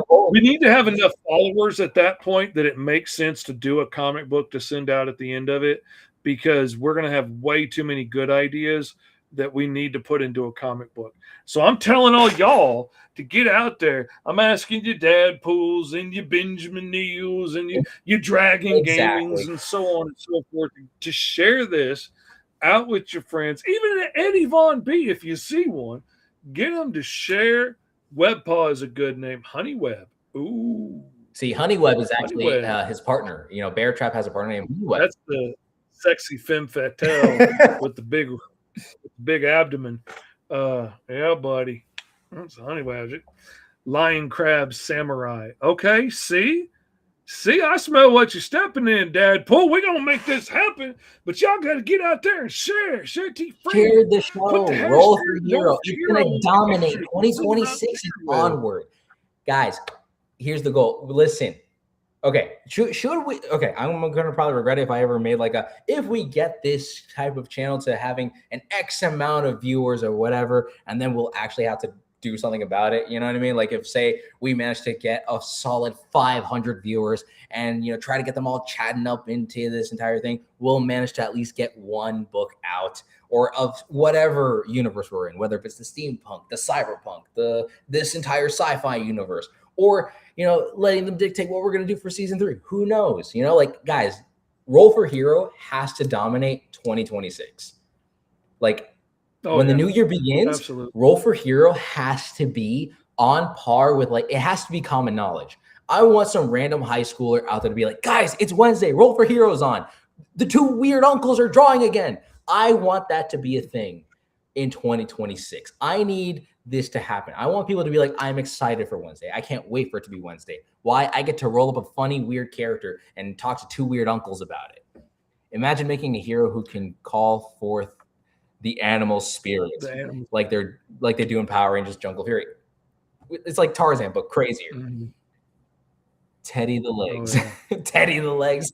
Oh, okay. See, now that is the gangster that, is probably sending him out on missions. Teddy the Legs, he's the guy. He's a little bit higher up the command role.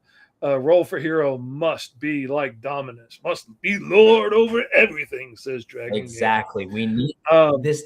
I'm excited for next year. I can't wait to see. I want to make mini comics of this, and I want to send it out to people. The problem is, it's just not cost effective to do that for 5 guys that we love dearly, because I still have to pay the rent, and I need to spend that time drawing comics so I can pay the rent.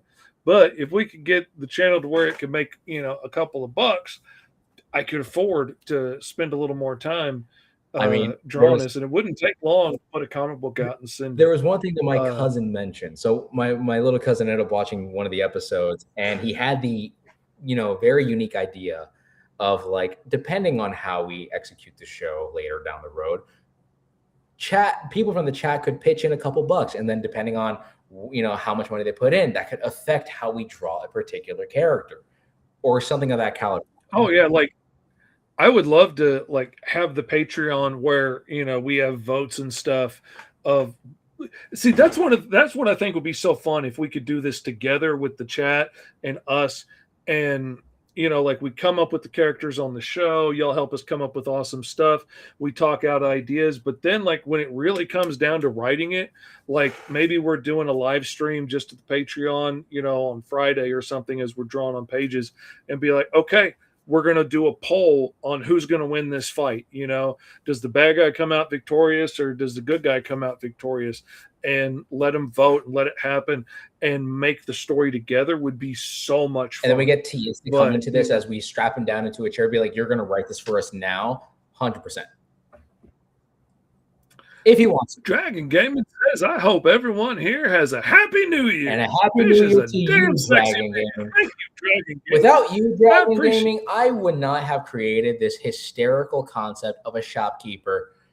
And I'm here for it. I love the fact that the channel will come in clutch and just help me out with this funny design for a character. I love the fact that we've accumulated an amazing group of awesome people out there that want to create art by just using plastic pieces over here and letting them dictate what on God's green earth they're going to be drawing. I am excited for 2026. I hope Roll for Hero gets to the point where, again, as I mentioned, that a high schooler out there is like, guys, it's Wednesday. You know what day it is. I can't wait for the day where we get to just have that moment. I can't wait for the day that Roll for Hero becomes big enough to where. Well, see, and that's the thing. You are so excited every Wednesday, like a kid at Christmas, that this is fixing to go on. And I may not look it when I get backstage because I'm old and I'm tired and my body don't work right no more. But I'm excited like a fat kid hearing the ice cream. And Dadpool's saying the same thing. That's how excited I feel every Wednesday. I get so excited. That is the reason I want to share this out to more people, because this is so much freaking fun. and we come up with so many creative ideas, and you guys are coming up with awesome stuff, and we're coming up with awesome stuff. And I never would have made this tiny little fat robot koala bounty hunter hitman if it hadn't have been for this random role and us having fun together. Like, I want more people to get to enjoy this, not just because I want to be famous, because frankly, I'd be happy never going on the internet again. But I want to get to share this with more friends like y'all. And this is the best time of my week. I love it. I love you guys. Thank you for making 2025 amazing. I cannot wait to see where we go in 2026. You guys rock. And Dadpool says, I'd love to see y'all two characters interacting. I appreciate that. That would be awesome. And Benjamin says, I imagine an Ultra Squad team has only has small girls, but one Ranger is a man. That would be funny to have the one standout character be a dude. He would have to be the one with the skirt. Like, he would have to have like that little like Star Trek like unisex skirt thing on, and he'd have to be the Pink Ranger, and everybody else is, you know, cool badass colors. Oh, for That sure. would be cool. And not only that, listen, I say it once, I say it again. I love Wednesdays. It just happened one day because I was just like, you know what? I actually wanted to think this was just a one-off gimmick that I thought I was gonna do like solo, you know. And I have done like solo role for hero. I think I only did one solo role for hero episode, which kind of kickstarted this entire thing. And I am so happy about the fact that this has blown up to where I like to believe it's blown up to where it's at today. And the fact that we managed to make this a very consistent show throughout 2025, I think it was like halfway into this year. I love this show a lot. You guys are amazing, coming up with amazing ideas, coming up with awesome stuff. He can wear a kilt. Absolutely. We love kilt. But yeah. But guys, I mean, you're right. This makes it so much fun. And not only that, and like, I did basically this same show for 2 years on my own, twice a week for a long time with School of Fish, and I just rolled up random stuff with like 3 people in the comments, and we just hung out every Tuesday and Thursday and did this. But it's been so much more fun doing this with you and doing this with you guys, particularly because y'all bring in so much extra cool ideas and energy. And we struck it really lucky to have like 16 dudes that show up. Not all dudes, but dudes that show up every week, hanging out, ready to have fun, that have good ideas. Because frankly, we could have got some duds, but we got some awesome people in the comments having awesome ideas and drawing awesome characters. They took the duds and turned them into golden dust over here, because these are some spectacular ideas. Again, without the chat, I would have not done this. I would have probably stuck with the first original idea, and it would not have been my favorite thing in the world. But you know what? The fact that the chat was able to interact, the fact that we got amazing people here coming up with amazing suggestions. I can't wait for the day that we're going to create Roll for Heroes source books. Really made it sing. That really brought it to life. Oh, yeah. It's beautiful. And it's like, I can't wait for the day that we get to create Roll for Heroes source books. You know, books in which we get to have like the sci-fi edition, the steampunk edition. You know, then we get to have the classic superhero edition of all these amazing and awesome, you know, prompts and concepts, and y'all just rolling it up and coming up with some of the most intensively crazy, awesome things. I cannot wait for the day that Roll for Hero becomes that level of successful, not to where we're going to be rich and famous, but just enough to where I could probably pay my bills and rents because, you know, hey, I'm in that position as of this moment, but also get to have fun, create an amazing community. And hopefully this is a community that builds another community. I want this to be the community that continues to grow beyond my years. I like to the point where I don't even know. For all I know, there could be someone in Japan right now, or someone over in the Netherlands, and someone in Australia just looking at 2 weird uncles drawing some weird fun characters and having a ball. And I hope that Roll for Hero, I hope that art channels in general get to create art that inspires all of you guys out there, to create art that is just as inspiring, to inspire more people out there. I can't even English correctly. This is how passionate I am right now about this show, about our channels, and about our endeavors, and the fact that art can do so much, you know? Mm-hmm. It's been a lot of fun. It's been a great year. Thank you guys for coming along. Thank y'all for helping make this what it is. It was a wild experiment to start out on, and it's been a lot of fun. Thank you for coming along with me. Thank you for all of your help on this. I couldn't have done it without you, man. Of course. I appreciate you greatly. but it is nearly 3 hours, and I've got other stuff I got to get done too. So we're going to have to get going. You want to see us out for the last time on 2025? So to cap off on the 2025 experience, it's now over. So to my fellow nieces, nephews, and those that are all out there, make sure to follow these 3 simple rules going into 2026. Make sure to stay awesome. Make sure to stay weird. And always keep life to the easiest. And remember, as I stated before, art inspires all, but you can inspire more. Until then, everyone, we'll see you all in 2026 rolling up on a fun character. Stay ultra, everyone. Roll for hero. You know, and even if you were to have like a prompt of 10 different things, right? Like say if you had one prompt of like, oh, like here's 10 different personality traits, here's 10 different superpowers, here's 10 different drawbacks. I like coming up with random list of powers and then just see what I come up with. Imagine rolling just those things every single time. It's always going to vary. You know, the possibility of that happening is again like a 1 in 10 chance, but it's like it shows that there's an infinite There's possibility. always something else cool right around the corner that we can come up with, because there's no end to the